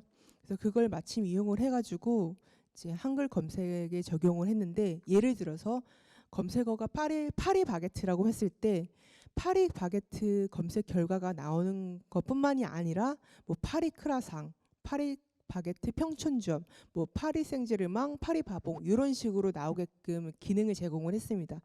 물론 파리 바게트라는 검색어를 입력을 했을 때 이그젝트한 검색 결과, 즉 파리 바게트가 포함된 그 매장만 나오게끔 하는 것도 검색의 일부긴 하지만 그거는 개인적으로 이제 그러니까 검색의 기능이 아니라 DB의 결과라고 생각이 들어서 좀 더 만약에 파리바게트 결과가 나오지 않았을 때 사용자에게 좀 더 선택의 폭을 넓게 하기 위해서 다양한 파리크라상이라든지 뭐 파리바봉 이런 것들을 제공을 하는 기능을 만들었어요. 그리고 또 카카오 지도 API를 이용을 해가지고 현 위치를 자동 인식을 하고 그리고 근처 상점의 마커, 지도를 표시하는 기능까지도 제공을 했습니다. 네, 이거는 기능이 크지가 않아서 주말 이틀 동안 잠깐 이제 개발을 했는데요. 데이터가 이제 어느 정도 수집이 됐고 빠르게 개발하기 위해서는 테스트 코드가 먼저 필요했어요. 그래서 로컬 환경에서 도커를 이용해가지고 이제 샘플 데이터를 가지고 엘라스틱서치를 적재를 해서 그 적재된 엘라스틱서치 데이터를 가지고 시계열 대시보드인 키바나를 통해 조회하는 것까지 로컬 환경에서 셋업을 했고 만들었고요. 이게 이제 잘 되면은 이제 서버에 배포를 하는 형식으로 그렇게 진행을 했습니다. 네. 그래서 화면을 보시면 왼쪽에는 현위치로 자동 인식이 되면 내 위치 주변에 경기도 지역 화폐 가맹점이 마크로 이렇게 표시가 되고요. 그 중에 하나의 마커를 선택을 하면 그 가맹점명, 가맹점 주소, 가맹 전화번호가 나오게끔 확인할 수 있게끔 만들었고요. 그리고 우측 보시면 은행이라든지 약국 이런 이제 필터링을 둬가지고 마크가 많으니까 은행을 선택하면 은행만 나오게, 뭐 병원을 선택하면 병원만 나오게 이런 기능도 제공을 했습니다. 네. 그리고 펜션이란 단어를 검색을 했을 때 내가 내 위치에서 이 검색된 결과의 거리가 얼마나 되는지를 검색 결과에 노출을 시켰고요. 그리고 검색 결과가 몇 개인지 그리고 검색에 몇 초가 걸렸는지까지도 이제 사용자들에게 확인할 수 있도록 정보로 제공을 해줬고 저희가 이게 가맹점만 검색을 한다고 해서 끝이 아니잖아요. 만약에 솔거 펜션으로 나왔으면 여기가 괜찮은지 아닌지를 다시 한번 이제 여러분들도 그렇고 저도 그렇고 다음이라든지 네이버, 구글에 다시 한번 검색을 하잖아요. 그래서 바로 검색을 할 수 있게끔 커리스트링의 솔컷 펜션 이런 이제 검색어를 넣어가지고 바로 확인할 수 있게끔 그 버튼 아이콘을 넣었고, 그리고 또 카카오 다니다 보니까 카카오 맵을 또 넣었습니다. 그래서 현재 위치에서 이 버튼을 클릭하면 솔컷 펜션의 위치가 이제 그 도착지로 설정이 돼서 바로 확인할 수 있게끔 좀 더 편리하게 만들었고요. 그리고 지번과 도로명 버튼을 눌러가지고 다른 지도 앱을 사용하시는 분들에게 바로 복사해서 붙여넣기를 할 수 있게끔 제공을 했어요. 그래서 이제 오른쪽 같은 경우는 업종명을 물론 하나씩 선택을 할 수 있지만 전체로 선택을 해서 편의점을 보겠다라고 하면 이제 가까운 내 위치에 편의점들을 마커로 표시가 되고 지도를 이동을 시키면 그 위치에 만든 그 경기도 지역 화폐 가맹점인 편의점들이 이제 보이게 됩니다. 네. 그래서 저 같은 경우는 그 실제 사용하다가 불편했던 점을 이렇게 토이 프로젝트로 녹인 그 케이스 사례인데요. 엘라스틱 검색 엔진을 활용을 해서, 그리고 또 한글 형태 소임 놀이 플러그인을 이용해서 굉장히 재미있게 개발을 했습니다. 여러분들도 생활을 하시면서 이렇게 뭔가 개발을 할 수 있는 불편한 요소들을 한 번씩 찾아보시면서 저처럼 짧고 굵게 한번 재미있게 개발을 해봤으면 좋겠습니다. 네, 감사합니다.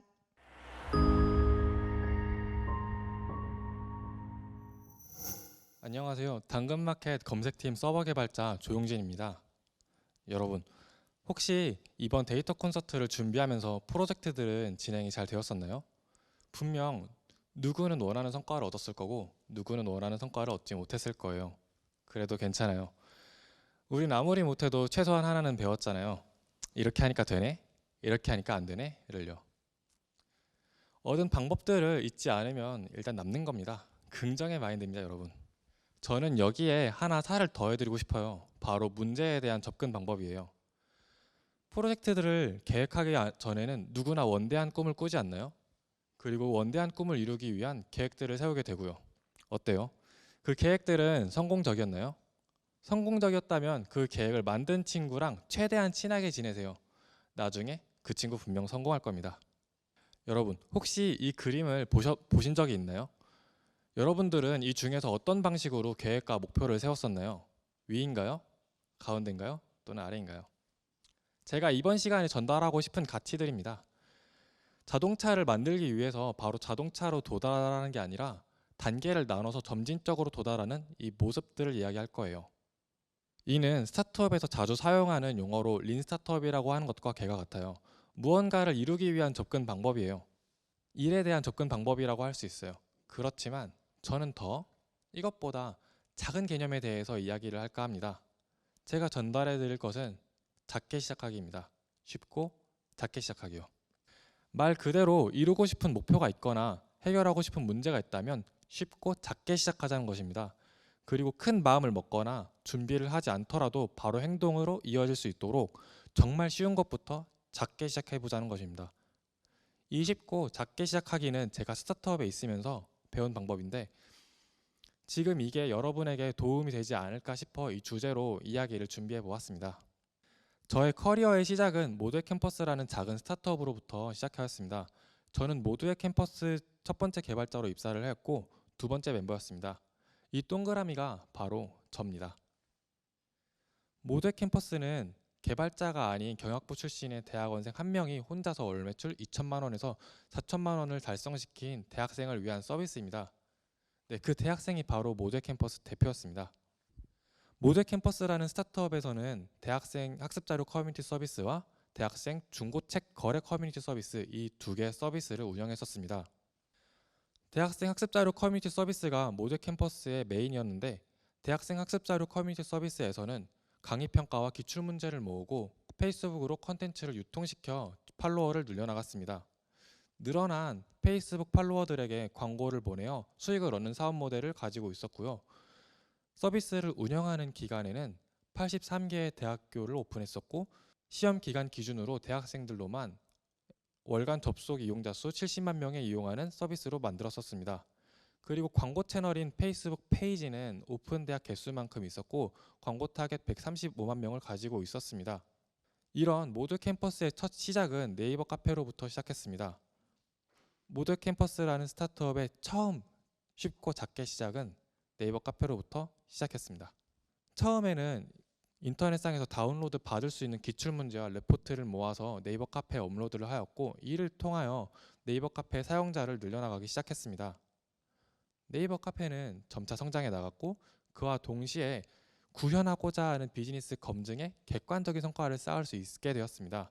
그리고 그 성과를 투자처에 인정받아 창업 지원금을 받을 수 있게 되었습니다. 모두 캠퍼스는 이 지원받은 창업 지원금을 활용하여 외주로 웹 어플리케이션을 제작하게 되었고 네이버 카페를 운영해 오면서 느낀 문제점들을 보완한 서비스를 얻을 수 있게 되었습니다. 이 웹 어플리케이션은 학부생이 300 주고 작업해준 웹 서비스로 퀄리티가 조금 낮긴 했었습니다. 그걸 활용해서 모두 캠퍼스 대표는 혼자서 월 2천만 원에서 3천만 원의 수익을 얻는 모두 캠퍼스 서비스를 만들었었습니다. 저는 이 이야기를 통해 대표라는 사람이 되게 멋있다고 생각했었고 함께 굴러보고 싶다는 마음을 가지게 되었습니다. 이렇게 저는 모두 캠퍼스에 가입하게 되었습니다. 이렇게 네이버 카페로 시작한 모두 캠퍼스는 총 7명의 직원이 있었고 다른 서비스를 인수해 사업 규모를 안정적으로 이끌어 나간 나름 잘 운영하고 있는 스타트업이었습니다. 저는 모두 캠퍼스에서 일하면서 쉽고 작게 시작하기라는 접근 방법을 배웠었고 이로 인해 다양한 시도들을 많이 해볼 수 있었습니다.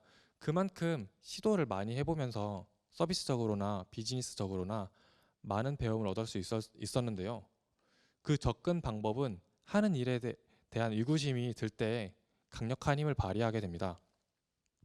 바로 이게 먹힐까에 대한 의구심이었는데요. 매 기획 때마다 이게 의구심이 들까라는 의문과 함께 개발을 하게 되는데 문제는 이 의구심이 가장 커졌을 때가 문제가 됩니다. 계속해서 스스로와 팀원에게 이게 먹힐까라는 문제를 함께 되면서 검증과 팩트를 요구하게 되고 이 검증에 대해 증명을 하게 될 때마다 커뮤니케이션이 발생하게 됩니다. 커뮤니케이션 비용이 발생하면 그만큼 개발 기간도 늘어지게 되고요. 이게 먹힐까요? 버튼이 하단에 있어야 할까요? 진짜 사용자들이 좋아할까요? 진짜요? 어떻게 알았어요? 그렇게 도출하는 게 맞아요? 그 지표가 그 해석이 맞을까요? 너무 직관적인 해석이지 않을까요? 라면서요. 이때마다 저는 빠르게 시도해서 사용자들을 통해 검증해 보는 수밖에 없었고 그 검증은 빨라야만 했습니다. 왜냐하면 IT 스타트업에게 시간은 돈이었기 때문입니다. 저는 이때마다 쉽고 작게 시작하기를 시작했었습니다. 시작을 자주 하게 되면은 그만큼 실패는 많이 하게 됩니다. 그렇지만 실패로부터 얻은 인사이트를 빠르게 다음 시도에 녹여내서 다시 시작하는 게 디테일한 계획 구성보다는 좋은 임팩트를 보여주곤 했었고 무엇보다 이렇게 빠르게 시도해보게 되면은 이게 먹힌다라는 가능성을 빨리 볼 수 있었습니다. 그래서 고민 없이 개발해 나갈 수 있었고요. 이런 환경에 놓인 저는 쉽고 작게 시작하기라는 개념에 대해서 진면목을 알게 되었고 방법을 터득할 수 있게 되었습니다. 그렇다면 반대로 어렵고 크게 시작했을 때는 어떻게 되었을까요? 저에게 어렵고 크게 시작한 일환은 바로 서비스 개편 작업이었습니다. 가장 많은 시간을 쏟은 만큼 가장 크게 망한 작업이었습니다. 오랜 시간 공들여 모든 것을 개선한 서비스를 한 방에 배포하는 대작업이었습니다. 바퀴부터 자동차까지의 바로 작업이었죠. 처음 합류하고 나서 약 1년 동안 내내 하고 싶었던 작업들이라 강하게 밀어붙였었습니다. 이 작업은 100% 성공할 거다. 시간이 없는 만큼 우리가 빨리 작업해서 개편하면 괜찮을 것이다. 잘 될 것이다. 라고 주장하면서 이 작업을 하게 되었습니다. 개발하면서 깔끔한 UX, UI와 그리고 하고 싶었던 데이터 구조와 서버 구조를 정리할 수 있었습니다. 그리고 새로운 기획을 붙이기가 너무 힘들었던 기존의 외주 코드를 버리고 모캠 인력들의 코드로 전부 작성했었기 때문에 어떠한 요구사항이 와도 전부 다 쉽게 들어주겠다고 호언장담을 했었습니다. 그만큼 배포 직전까지는 급상승할 서비스 성과 지표를 기대하며 엄청 고무되어 있었는데요. 실제로는 제 기대와 너무 달랐습니다. 결과는 상당히 처참했습니다. 서비스 개편 작업을 한 방에 배포하고 나니 일단 기간 자체는 4개월이 걸렸고 그 4개월 기간 동안 서비스 발전을 할 수가 없었습니다. 게다가 첫 배포라서 그런지 버그는 미처 발견하지 못한 버그는 많았었고 운영하면서 장애는 빈번하게 발생했었습니다. 제가 생각했었을 때 훌륭했던 UX와 UI는 사용자들이 이용했었을 때 되게 불편함으로 다가왔었고, 그리고 지금까지 전례 없었던 지표 하락으로 이 서비스 개편 작업에 몰두했던 모든 개발자들은 좌절할 수밖에 없었습니다. 그만큼 번아웃이 같이 왔었습니다. 그리고 저는 그와 동시에 죄책감도 같이 들었고요. 왜냐하면 이 작업은 제가 주도했으니까요. 3년이 지난 지금도 이 일을 생각할 때마다 이불킥을 합니다. 아직도 이 작업을 했던 순간이 잊혀지지가 않습니다.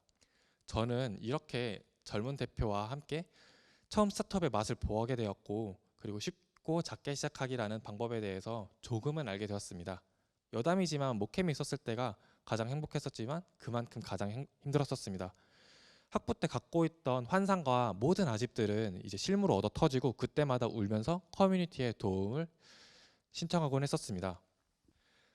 결과적으로 모델 캠퍼스는 뚜렷한 사업 모델이 없어서 접게 되었습니다. 이 당시 모델 캠퍼스에 남아있을지 말지를 고민을 하다가 잘하는 스타트업은 어떻게 하면서 진행을 하고 있는가, 이거에 대한 궁금증이 너무 커가지고 이직을 결정하게 되었고, 그와 동시에 모델 캠퍼스 사업은 중단하게 되었습니다. 이렇게 모델 캠퍼스의 메인 멤버들은 다 뿔뿔이 흩어지게 되었습니다. 그렇지만 저와 모델 캠퍼스 대표는 당근마켓에 들어가게 되었습니다. 모델 캠퍼스를 운영했던 경험으로요. 현재는 당근마켓의 월간 접속자 이용자 수가 1,600만 명이지만 제가 입사했을 당시에는 200만 명이었습니다. 네, 딱 로켓 직전에 왔습니다. 제일 쉽고 작게 시작하기는 과연 당근마켓에서도 유효했었을까요? 당연히 아닙니다. 당근에서는 더 진화된 쉽고 작게 시작하기를 필요로 했었습니다. 모델 캠퍼스에서나 당근마켓 월간 접속자 200만 대나 그리고 1,600만 대나 쉽고 작게 시작하기 자체는 변함없이 유효한 접근 방식이었는데, 당근마켓에서는 다른 게 하나 있었습니다. 그것은 바로 지속적인 방향 설정과 방향 공유였습니다. 당근마켓에서는 매 분기마다 전사적으로 커다란 비전을 설정하고 그 비전을 이루기 위해 각 팀들은 커다란 목표를 설정합니다. 그리고 그 목표를 이루기 위한 작업들을 리스팅해서 발표하는 시간을 가집니다. 당근은 매 분기마다 여기에 시간을 가장 많이 투자를 하는데요. 이를 보면은 어떻게 개발하는가가 가장 중요한 게 아니라 어디를 가는지를 가장 중요하게 여기는 듯합니다. 문제에 대한 접근 방식은 이 그림에서 보듯이 위처럼 하는지 중앙처럼 하는지 아래처럼 하는지 그게 중요하지 않고 목표로 잘 가고 있는지를 가장 중요하게 여깁니다. 어쨌든 저희는 이 자동차를 만드는 게 중요한 사람들이잖아요. 이 경험을 통해 저희 쉽고 작게 시작하기에 경험에는 전제 조건이 붙게 됩니다. 바로 방향에 대한 이야기입니다.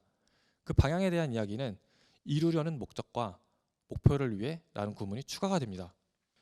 이 목적과 목표가 있게 된다면 우리는 이 방향을 위해서 어떤 것들을 쉽고 작게 해야 되는가에 대한 결정을 좀 더 쉽게 내릴 수 있게 됩니다.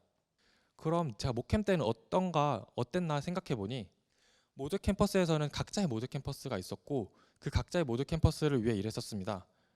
그렇기 때문에 하는 일에 대해서 공감하지 못하고 의심하는 부분이 좀 많았었는데요. 예를 들어 제가 모두 캠퍼스에서 가장 중요하게 생각했던 작업을 바로 서비스 개편 작업이라고 주장했던 것처럼요. 이처럼 쉽고 작게 시작하기는 문제 해결에 대한 좋은 접근 방법이지만 구성원들의 서로의 방향을 더 다른 곳을 보게 시작하게 된다면 집중해도 부족한 힘이 분산되어 이도저도 아니게 될 수도 있습니다. 그렇기 때문에 하는 일에 대해서 공감하지 못하고 의심하는 부분이 좀 있었습니다. 제가 모두 캠퍼스에서 가장 중요하게 생각했던 작업이 바로 서비스 개편이라고 주장했던 것처럼요. 이처럼 쉽고 작고 시작하기는 문제 해결에 대해 좋은 접근 방법이지만 구성원들의 서로의 방향이 만약 다르게 보고 시작하는 경우에는 집중해도 부족한 힘을 분산되기 때문에 이도저도 아니게 될 수도 있습니다. 그러므로 나아갈 방향을 설정하고 이를 관리하여 목표 도달까지 방향을 계속해서 유지를 해야만 합니다. 쉽고 작게 시작하기는 당장의 행동을 이끌어내는 데는 유용한 방법이지만 추가되는 이루려는 목적과 목표를 위해는 어떠한 것을 쉽고 작게 시작할 것인지에 대한 우선순위를 정할 수 있게 해줍니다. 모두 캠퍼스 시절 방향을 모두와 함께 같이 공유를 했었다면 무엇이 중요했는지 더 똑똑하게 알아차릴 수 있지 않았을까라는 생각이 들기도 합니다. 현재는 이 쉽고 작게 시작하기의 접근 방식은 저에게 일뿐만이 아니라 이루고 싶은 목표를 위해 접근하는 방식으로도 사용하고 있는데요. 저는 앞서 모두 캠퍼스에서 일했던 경험들이 굉장히 매력적인 시간이었어서 기회가 된다면 또 다시 도전하려고 합니다. 저는 제가 배웠던 거를 활용하고 싶고 제 힘으로 제가 있을 곳을 만들고 싶습니다. 그러기 위해서는 제가 할 수 있는 쉽고 작게 시작하기는 바로 주변 개발자들과 최대한 친하게 지내고 그들 사이에서 함께 일하고 싶은 사람이 되는 겁니다. 저는 제 스스로의 성향을 잘 알고 있고 동료들 사이에서 탑티어의 개발자가 아닌 함께 일하고 싶은 사람으로 목표를 정했고 지금은 이를 위해 제가 지금 당장 할 수 있는 쉽고 작게 시작하기를 하고 있습니다. 바로 이곳에서 여러분들 앞에서 이렇게 발표하는 것이 저의 쉽고 작게 시작하기 중 하나입니다. 분명 저의 이런 생각을 듣고 당근의 누군가는 또는 당근 밖의 누군가는 저와 일하고 싶어 하지 않을까요? 아님 말고요. 제가 준비한 쉽고 작게 시작하기는 여기까지입니다. 여러분들도 나중에 경험이 쌓이게 된다면 여러분들만의 노하우가 만들어지게 될 텐데요. 그때에는 그 노하우를 제가 했던 것처럼 여러분의 후배에게도 전달했으면 좋겠습니다. 들어주셔서 감사합니다. 저는 당근마켓 검색팀 검색 서버 개발자 조용진이었습니다. 감사합니다. 행복한 하루 되세요.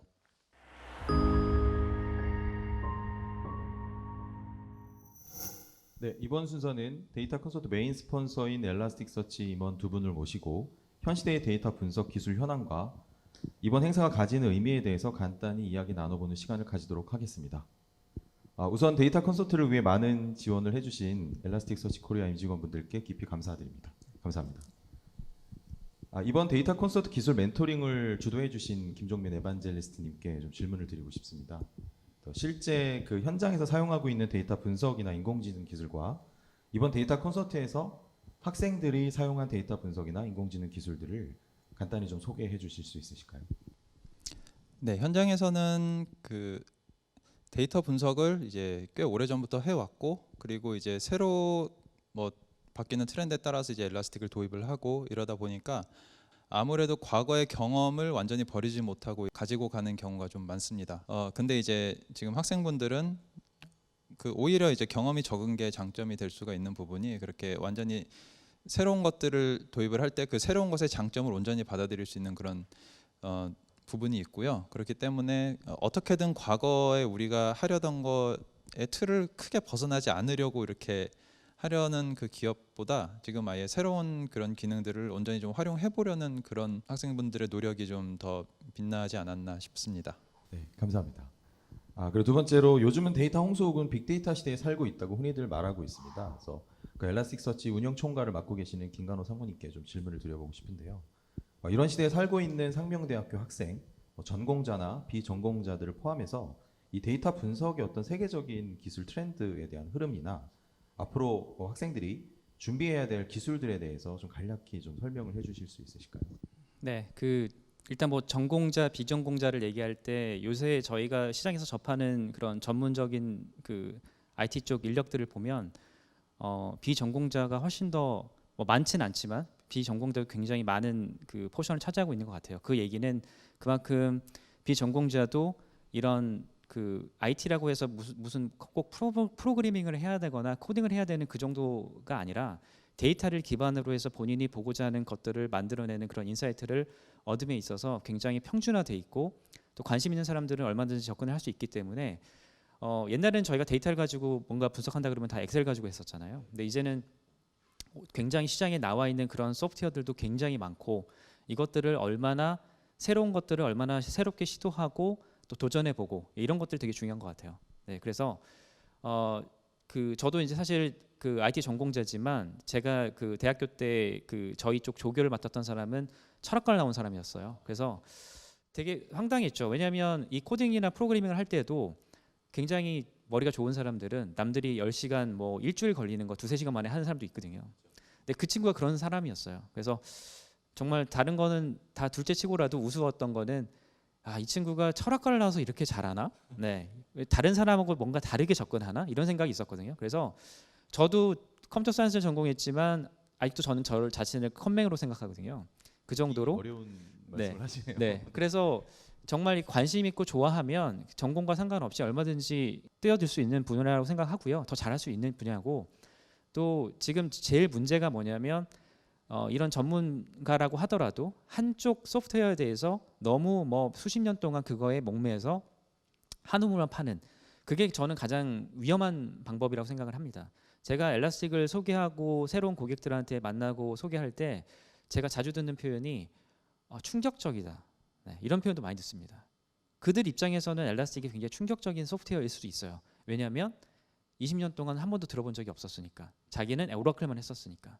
그런데 그렇게 한 우물만 20년 동안 팔던 사람 입장에서는 요새 그렇게 나오는 새로운 그런 기술들이 굉장히 충격적으로 다가올 거거든요. 그래서 제가 조언하고 싶은 거는 시장에도 지금도 엄청나게 많은 새로운 분석 그런 소프트웨어들, 그다음에 데이터를 가지고 활용할 수 있는 그런 소프트웨어들이 쏟아지고 있는데, 이것들에 대해서 어떤 것들이 지금 트렌드가 변하고 있고 가고 있는지 그걸 상황을 알고 본인이 원하는 쪽에 집중하는 그런 노력과 관심, 이게 굉장히 중요할 거라고 생각을 해요. 저는 사실 대학교 때 이런 얘기를 해준 사람이 아무도 없었어요.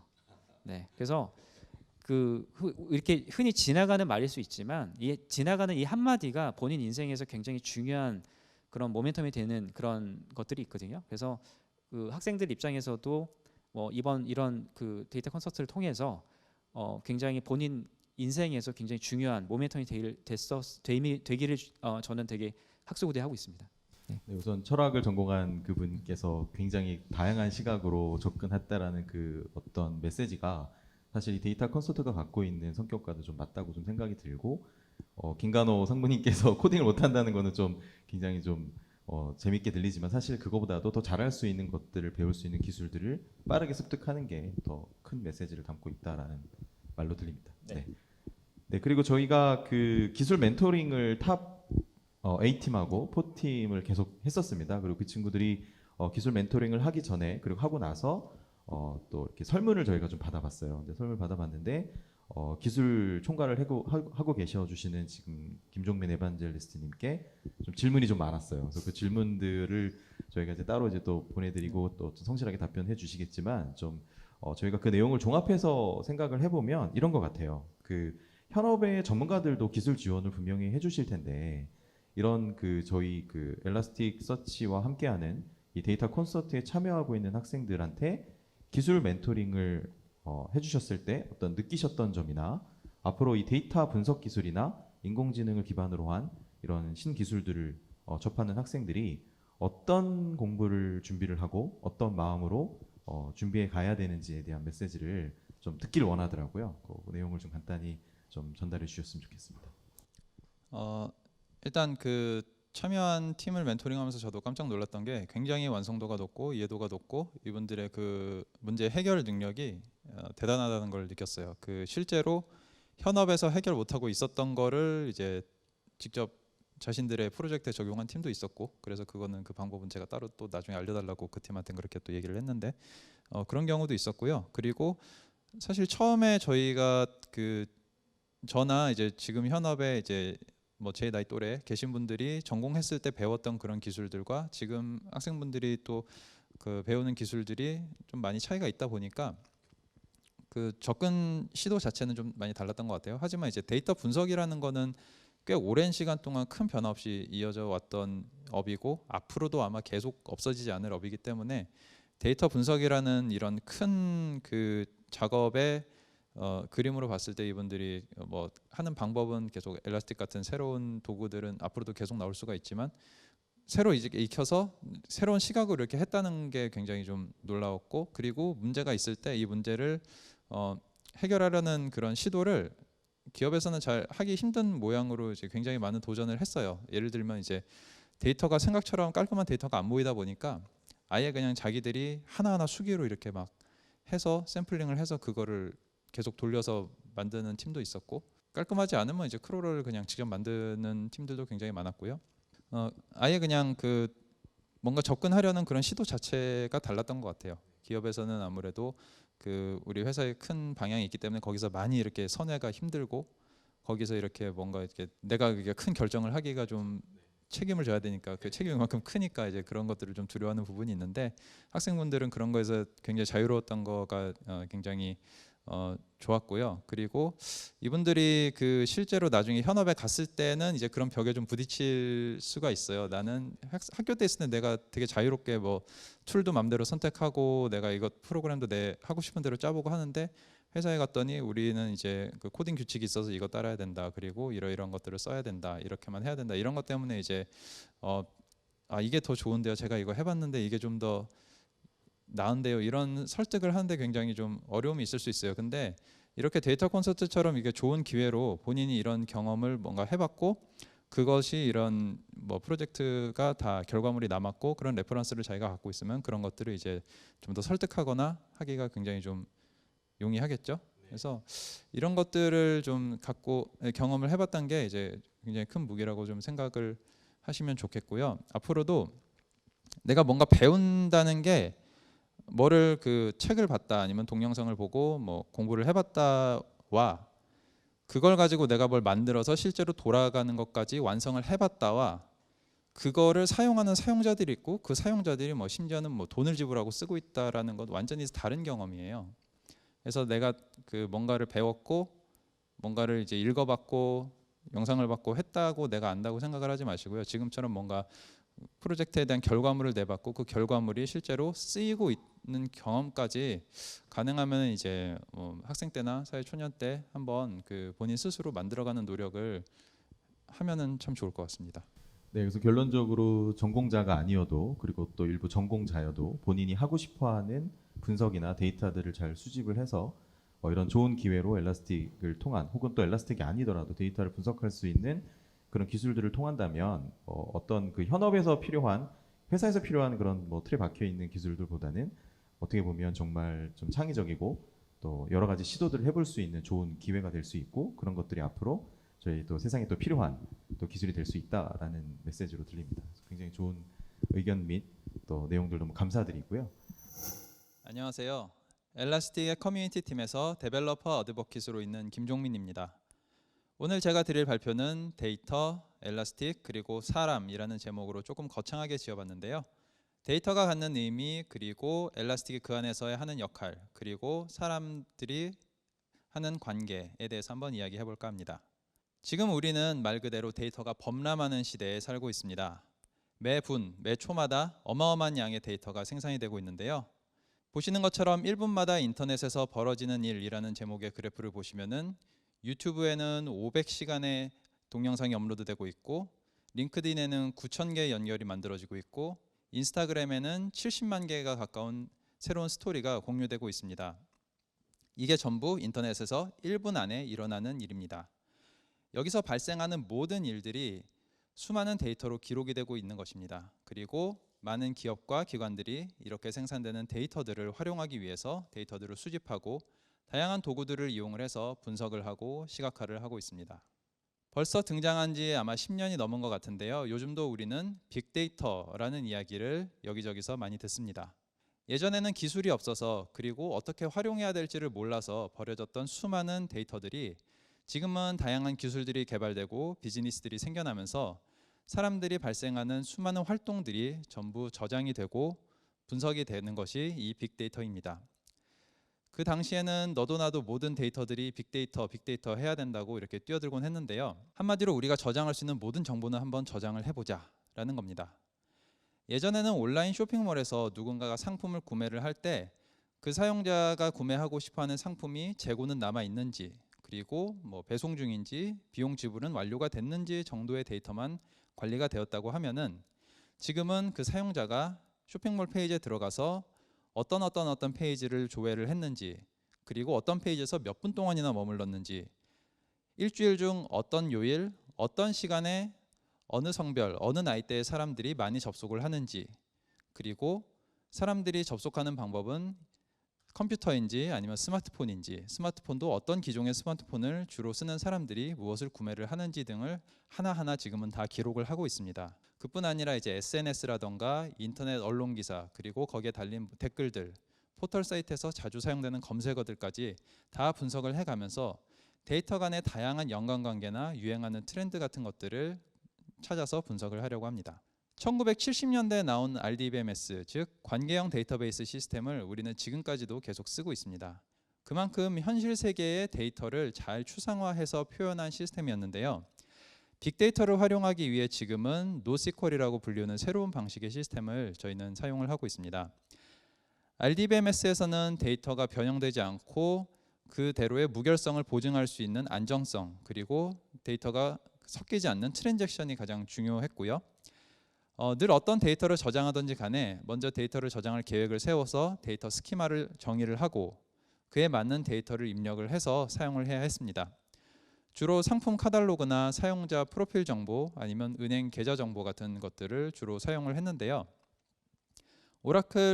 DBMS의 강자인 오라클을 비롯해서 마리아DB라던가 마이스QL, 포스트레스QL 같은 것들을 주로 사용을 했습니다. NoSQL은 범람하는 데이터를 처리하기 위해 그와 다른 빠른 입출력 속도가 중요해졌고요. 인터넷 기사, SNS 피드, 아니면 카페 게시글 같은 서로 다른 형태의 데이터들을 모아서 같이 분석을 해야 되기 때문에 성격에 맞게 그것들을 정의할 수 있지를 못해서 데이터 스키마가 굉장히 유연해야 됐습니다. 그리고 RDBMS와 다른 대부분의 시스템들을 저희는 NoSQL이라고 분류를 했는데요. 성격에 맞게 몇 가지로 더 분리를 하자면은 이제 키밸류 형식으로 처리되는 레디스, 카프카 같은 메시지 브로커들이 있고요. 아니면 컬럼너 스토어로 처리를 하는 HBase, 카산드라 같은 제품들이 있고, RDBMS의 장점을 최대한 많이 수용을 하고 있는 도큐멘트 스토어들, 대표적으로 몽고DB라던가 엘라스틱서치 같은 것들이 많이 쓰이고 있습니다. 데이터를 저장하는 하드웨어도 이제는 하나의 하드웨어로는 처리가 불가능합니다. 예전에는 서비스를 만들기 위해서 서버를 조립하고 설치하고 했는데 이제는 폭발적으로 늘어나는 데이터를 처리하기 위해서 클라우드 서비스를 생각하지 않을 수가 없게 되었습니다. 대표적인 클라우드 강자는 아마존 웹서비스, 구글의 클라우드 플랫폼, 마이크로소프트 애저 같은 것들이 있고요. 국내는 네이버에서 운영 중인 데이터 센터 각 같은 다양한 클라우드 사업자들이 있습니다. 예전처럼 장비를 구매해서 하나하나 조립하고 선을 연결하고 운영체제를 설치하고 할 필요 없이 이제는 클라우드 서비스에 들어가서 나한테 필요한 메모리, 속도, CPU, 디스크 등을 하나하나 선택을 하고 사용할 운영체제를 선택을 해서 시작 버튼을 누르면은 몇 분 만에 가상 서버가 생성이 됩니다. 그리고 만들어진 가상 서버에 원격으로 접속해서 필요한 프로그램을 설치하고 활용을 하면은 내가 사용한 시간만큼만 돈을 내게 되고 사용이 끝나서 서버를 폐기하게 되면은 폐기된 CPU, 메모리, 디스크는 다시 새로운 서버의 생산에 재사용되게 됩니다. 그리고 생각보다 사용해야 될 데이터가 많아서 아니면은 내가 시작한 서비스가 대박이 나서 갑자기 접속자가 폭증을 한다거나 할 때 서버를 또다시 늘려야 된다면은 다시 처음부터 서버를 선택해서 만들고 운영체제를 설치하고 하는 것이 아니라 이전에 만들어 놓은 서버를 스냅샷이라는 이름의 이미지로 저장을 하고 그 이미지를 토대로 완전히 똑같은 데이터, 똑같은 환경 설정이 되어 있는 서버를 몇 분 만에 다시 또 만들 수가 있습니다. 고속철도 예약 서비스처럼 명절에만 갑자기 사람들이 몰리는 서비스 같은 것들을 확 늘릴 때 아주 적합한 기능이죠. 처음에는 클라우드 회사들도 앞에서 설명한 것처럼 가상 서버를 제공하는 서비스만 주로 했는데 지금은 아예 사용자들이 필요로 하는 서비스들을 미리 만들어 놓고 선택해서 쓸 수 있게 해 놓았습니다. 데이터 스토리지가 필요하면은 가상 서버에 처음부터 설치하고 운영하는 것이 아니라 이미 만들어져 있는 용량이 무제한에 가까운 데이터 스토리지에 내 데이터를 넣어서 사용을 하고 마찬가지로 내가 쓴 용량만큼만 비용을 지불하는 방식으로 사용을 할 수가 있습니다. 지금 계속 생겨나는 새로운 기술들, 인공지능이라던가 블록체인이라던가 가상현실 같은 서비스들도 내가 처음부터 그것들을 하나하나 설치하고 설정할 필요 없이 이런 클라우드에서 제공하는 인프라들을 이용을 해서 아주 쉽게 시작을 할 수가 있습니다. 그리고 앞에 설명드린 서버 이미지를 공유해서 다른 사람들도 그 이미지를 받아서 사용할 수 있게 마켓플레이스 같은 것들을 운영을 하기도 합니다. 그래서 지금은 대규모 장비를 살 수 있는 돈 많은 기업뿐만이 아니라 작은 스타트업이라던가 개인들도 대용량 데이터를 분석하고 빅데이터 비즈니스를 할 수 있는 세상이 되었습니다. 이렇게 만들어진 서비스를 하나하나 엮어서 시스템을 구축하는 방식도 요즘에는 많이 유행을 하는데요. 마이크로 서비스 아키텍처라고 불리우고요. 이런 애플리케이션들을 서버리스 방식이라고 부르기도 합니다. 아마존에서 운영하는 람다나 애저의 펑션 같은 서비스를 이용하면은 이제 내 프로그램을 돌리기 위해서 서버를 만들고 거기에 프로그램을 설치를 하지 않더라도 내가 짠 프로그램 소스만 올려주면은 알아서 클라우드 서비스가 그 프로그램을 실행하기 위한 환경 설정을 해주고 프로그램을 실행을 해주고 나는 이제 API를 통해서 그 프로그램에 접속만 하면은 프로그램이 실행된 횟수만큼만 비용이 과금이 됩니다. 마이크로 서비스 아키텍처를 운영을 하면은 서비스를 업그레이드 할 때도 전체 서비스를 재시작하거나 할 필요 없이 필요한 부분만 따로따로 업그레이드를 적용하는 것도 가능해서 무중단 서비스도 가능합니다. 이렇게 다 열거하기 힘들 정도로 많은 기술들이 쏟아져 나오고 있는데요. 앞서 소개한 기술들은 모두 사람들이 다루는 도구들입니다. 좋은 도구는 활용이 쉬우면서도 성능이 뛰어난 도구가 좋은 도구겠지요. 엘라스틱도 성능이 뛰어난 도구를 만들기 때문에 지금 많은 기업과 조직에서 다양한 목적으로 널리 사용이 되고 있습니다. 그리고 지금은 이런 도구들을 다루는 엔지니어들을 기업에서 많이 필요로 하고 있습니다. 데이터 분석 도구는 그 도구 자체를 잘 다룰 줄 아는 것도 중요하지만 더 중요한 것은 내가 가지고 있는 데이터에 대한 이해입니다. 많은 사람들이 데이터를 21세기의 석유라고 이야기를 하는데요. 과거에 석유를 활용할 줄 모르는 사람들한테는 석유는 마시지도 못하는 그냥 오염된 물이었을 뿐입니다. 내가 수집한 아니면 우리 서비스에 쌓이고 있는 그런 데이터가 어떻게 생성되고 있는 것인지, 각 데이터의 각 필드들이 의미하는 것은 무엇인지, 이 값을 어떤 가치를 얻어낼 수 있는지, 그런 것들을 이제 알아야 이 데이터를 제대로 가공하고 분석할 수 있을 것이고, 또 제대로 분석을 할 수 있을 때 그 결과물을 가지고 새로운 비즈니스나 가치를 창출할 수 있을 것입니다. 도구의 가치는 그것을 사용하는 사람들에게 달려 있습니다. 다이너마이트가 광산에서 쓰이면 지하 자원을 얻는 유용한 도구가 되지만 전쟁에서 쓰이면 사람을 죽이는 도구가 됩니다. 데이터를 어떻게 분석하고 어떻게 결과를 얻고 그 얻어낸 결과를 어떻게 활용할지 결정을 내리는 것은 결국에 사람입니다. 집단지성에 대한 이야기를 잠깐 드려보려고 하는데요. 과거에는 똑똑한 리더 한 명이 방향을 정하고 여러 사람에게 영향을 미치는 시대였습니다. 지금도 물론 리더의 역할은 정말 중요합니다. 하지만 지금은 리더 한 명보다도 많은 사람들이 모여서 어마어마한 가치를 창출해낼 수 있는 그런 시대입니다. 우리는 코로나19 때 시빅 해커들이 힘을 모아서 몇 시간 만에 이룬 업적을 실제로 본 경험이 있습니다. 내가 프로그램을 할 줄 알아야 꼭 앱 개발에 참여하는 것이 아니라 핸드북을 만들거나 이렇게 만들어진 애플리케이션들을 여러 곳에 알리거나 지역별로 필요한 정보들을 모아서 업로드하거나 하는 모든 활동들이 이렇게 집단지성에 참여하는 활동들입니다. 사실 이런 집단지성이라는 것은 최근에 발생된 것은 아니고요. 이미 인터넷이 발명되고 개인과 개인이 연결될 때부터 시작한 일이라고 생각을 하고 있습니다. 오픈소스 프로젝트나 위키피디아 같은 것들이 좋은 예라고 할 수 있겠습니다. 사람이 모이면 혼자서 할 수 없는 일을 할 수 있고 사람이 모이는 곳에서 더 많은 새로운 기회들이 발견됩니다. 그리고 요즘은 협업을 위한 다양한 도구들이 또 많이 개발이 되는데요. 보이시는 화면은 게더타운이라고 하는 온라인 커뮤니티 공간입니다. 지금은 코로나 때문에 만나지 못하는 공간을 마치 옛날 롤플레잉 게임을 하듯이 자기 아바타를 움직여서 컨퍼런스 홀이나 다른 사람들의 아바타와 접속을 하면은 그 즉시 오프라인 현장에서 만나듯 실시간 화상이나 채팅이 시작되는 서비스입니다. 엔지니어들 사이에서도 커뮤니티가 굉장히 중요합니다. 데브렐이라는 말을 들어보셨는지 모르겠는데요. 요즘은 데브릴이라는 말이 뉴스에도 나오고 합니다. 저도 엘라스틱에서 6년째 데브릴 일을 하고 있지만 처음에는 제가 하고 있는 이 일이 과연 어떤 가치를 만들어내는 것인가, 이 일로 커리어를 쌓는 것이 내게 도움이 되는 것인가 해서 불안해한 적도 있었습니다. 요즘은 데브릴 직군을 뽑는 기업이 굉장히 많아졌고요. 데브릴들의 역할이 중요성도 많이들 알아주고 있습니다. 데브릴은 조직과 개발적 커뮤니티 간의 네트워킹을 전담하는 직무라고 말씀드릴 수 있을 것 같고요. 회사마다 성격은 다르지만 보통은 채용을 목적으로 하거나 홍보를 목적으로 하는 경우가 많습니다. 그리고 더 나아가서는 조직의 개발 문화를 만들어가는 일에 기여를 하기도 합니다. 특히 기술을 홍보하고 알리는 데브렐 역할을 디벨로퍼 어드보킷이라고 부르는데요.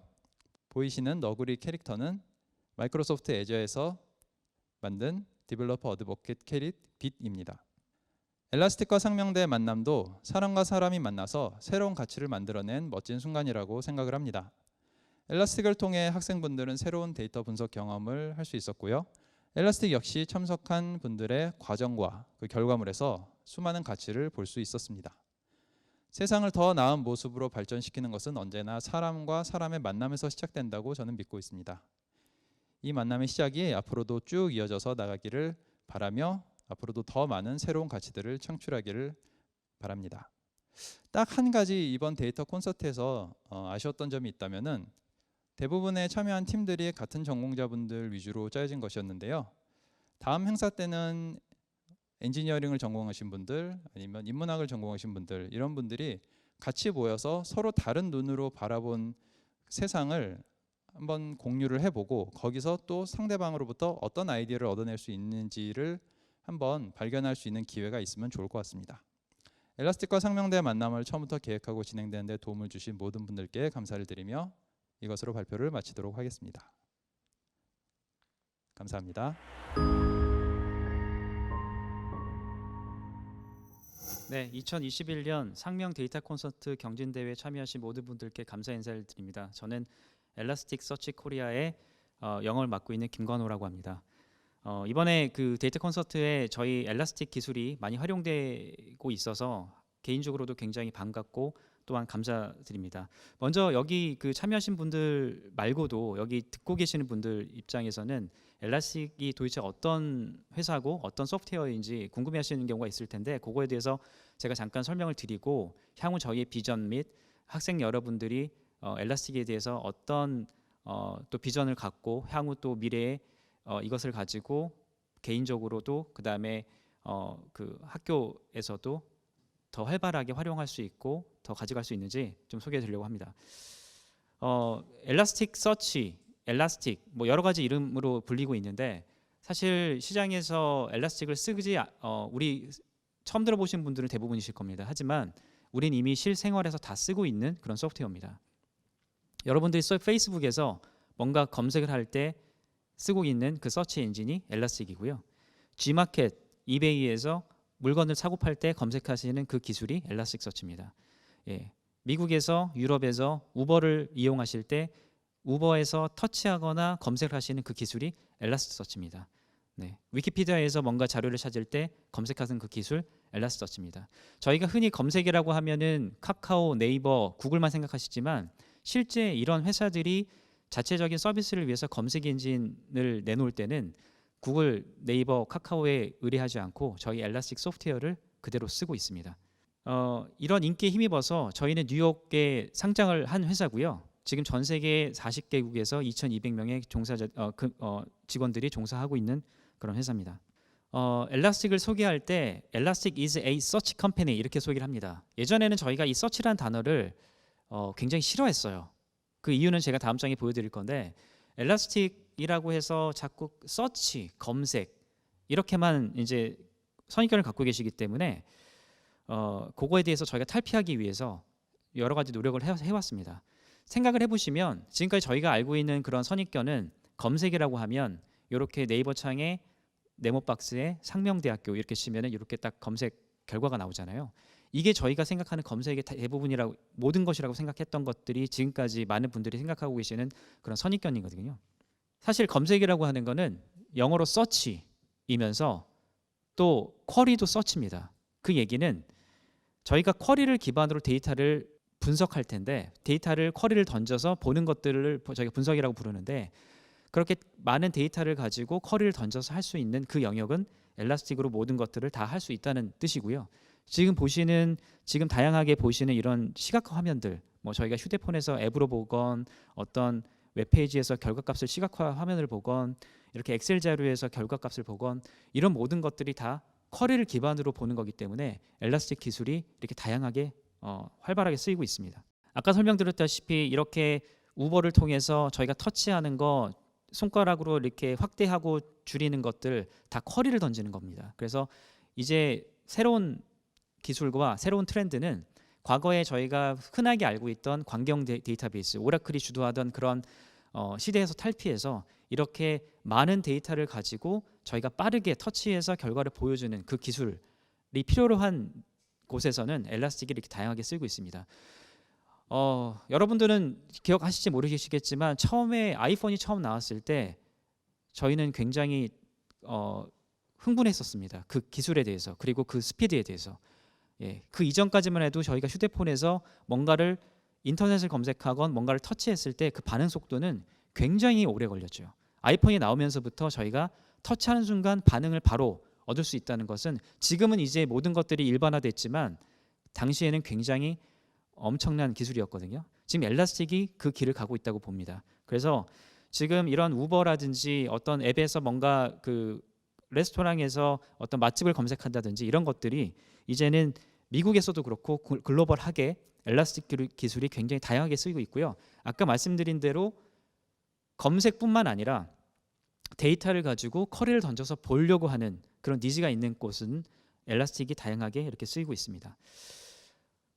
엘라스틱이 검색 기술로 기반으로 돼 있기 때문에 갖고 있는 장점들이 있습니다. 네, 스피드, 스케일, relevance, 빠르고 확장 가능하고 관련 있는 거 먼저 보여주는 것. 이 세 가지가 저희 핵심 그 기반 기술을 대표하는 기능이고요. 말 그대로 데이터가 아무리 늘어나도 저희는 쿼리를 던졌을 때 1초 만에 볼 수 있는 그 스케일과 스피드를 갖고 있고 데이터 결과가 100개건 1000개건 10,000개건 모든 데이터를 한꺼번에 보여주는 게 아니라 내가 보고자 하는 그 결과값과 가장 가까운 거 먼저 관련 있는 것들 먼저 보여주는 그런 relevance, 이 세 가지 기술이 엘라스틱 기술의 핵심입니다. 그래서 엘라스틱은 앞으로도 그리고 향후에도 굉장히 활발하게 많은 기업들이 도입을 하고 활용하게 될 기술이고요. 저희가 그 총장님께 허락을 받아서 그 상명대학교에서 그 이렇게 인용 문구를 만들어 주셨는데 이 문구를 소개하고 제 소개를 마치도록 하겠습니다. 사실 이 문구는 어떻게 보면 되게 한국적인데 저는 되게 좋아합니다. 굉장히 엘라스틱을 대한 비전과 미래를 클리어하게 보여줄 수 있는 그 문구라고 보거든요. 교수들은 오라클 DB의 시대에 살았다면 우리 학생들은 엘라스틱의 시대에 살 것이다. 네. 제가 대학을 졸업한 지 20년이 됐지만 지금까지도 오라클 DB의 모든 것들이 다 데이터가 저장돼 있고 그걸 기반으로 많은 것들을 하고 있습니다. 이제 엘라스틱이라는 새로운 기술을 통해서 여러분들이 분석하고자 하는 데이터를 보고자 하는 그런 다양한 데이터들을 빠르게 분석할 수 있는 그런 기술을 가지고 새로운 기회들을 만들어 가셨으면 좋겠습니다. 감사합니다. 안녕하세요. 상명대 소프트웨어 중심대학 사업단장 장준호입니다. 저희 사업단에서는 AI와 소프트웨어의 가치를 확산하기 위해서 많은 노력을 해왔습니다. 작년에는 AI 음악회를 개최하였는데요. AI 피아니스트와 인간 오케스트라의 협연을 통해 AI 기술과 문화예술 분야의 융복합이 이루어지는 멋진 음악회를 개최하였습니다. 올해에는 AI의 연료라고 할 수 있는 빅데이터의 가치를 공유하고 확산하기 위해 데이터 콘서트를 개최하였습니다. 많은 기업들이 데이터 분석가라는 새로운 직무의 채용을 확대해 가고 있습니다. 데이터 분석가란 매일매일 쏟아지는 수많은 데이터를 분석하고 그 안에서 새로운 의미를 발견해내는 직무이고 사실 모든 전공의 학생들이 지원 가능합니다. 수많은 데이터를 분석해서 의미를 찾아내는 일은 소수의 전문가들의 영역이라고 생각할 수 있습니다만 그렇지는 않습니다. 누구든 조금만 관심을 갖고 조금만 시간을 투자하면 엑셀을 다루는 정도의 능력만 있으면 얼마든지 해낼 수 있습니다. 이것을 쉽게 알리기 위해 데이터 콘서트를 기획하게 되었습니다. 데이터를 연주하라 라는 부제를 붙여보았습니다. 데이터를 분석하여 문제를 해결하는 과정이 마치 악기를 연주하여 멋진 음악을 만드는 것과 같다고 생각합니다. 데이터를 연주할 수 있는 최고의 악기를 만들어내는 세계적인 기업인 엘라스틱에서 이번 데이터 콘서트에 함께 해주셨습니다. 예선과 본선 심사에 참여해 주심은 물론이고 본선 진출팀에 대해서 엘라스틱의 멋진 분석 툴과 시각화 툴을 잘 사용할 수 있도록 기술 지원과 멘토링을 아끼지 않아 주셨습니다. 이 자리를 빌어 깊은 감사의 말씀을 드립니다. 내년에는 참여 대상을 확대하여 초중고 학생들도 참여할 수 있도록 하고자 합니다.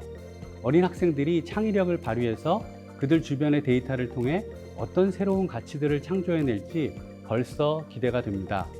아무쪼록 우리 대학의 모든 학생들이 자신의 전공 분야에서 멋지게 데이터를 연주할 수 있기를 바랍니다.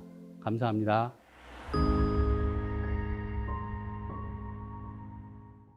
데이터를 연주하라 라는 슬로건으로 우리 주변에 매일매일 쌓여가는 데이터들을 수집하고 분석하여 인사이트들을 도출해낸 타포팀과 현업의 데이터 분석 전문가들이 현재 실생활에서 사용하고 있는 서비스에서 데이터를 활용하는 모습들을 소개하고 발표한 상명 데이터 콘서트 어떠셨나요?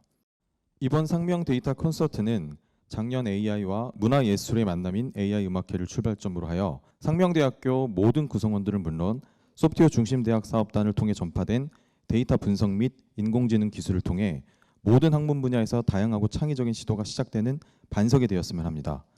더 많은 창의적인 시도와 협력이 일어나길 기도하며 이번 데이터 콘서트를 마칠까 합니다. 끝으로 데이터 콘서트의 메인 스폰서로서 기술 지원을 아낌없이 해주신 엘라스틱서치 코리아 임직원분들과 소프트웨어 중심 대학을 지원해 주시는 과학기술정보통신부와 정보통신기획평가원에 깊은 감사의 말씀을 전합니다.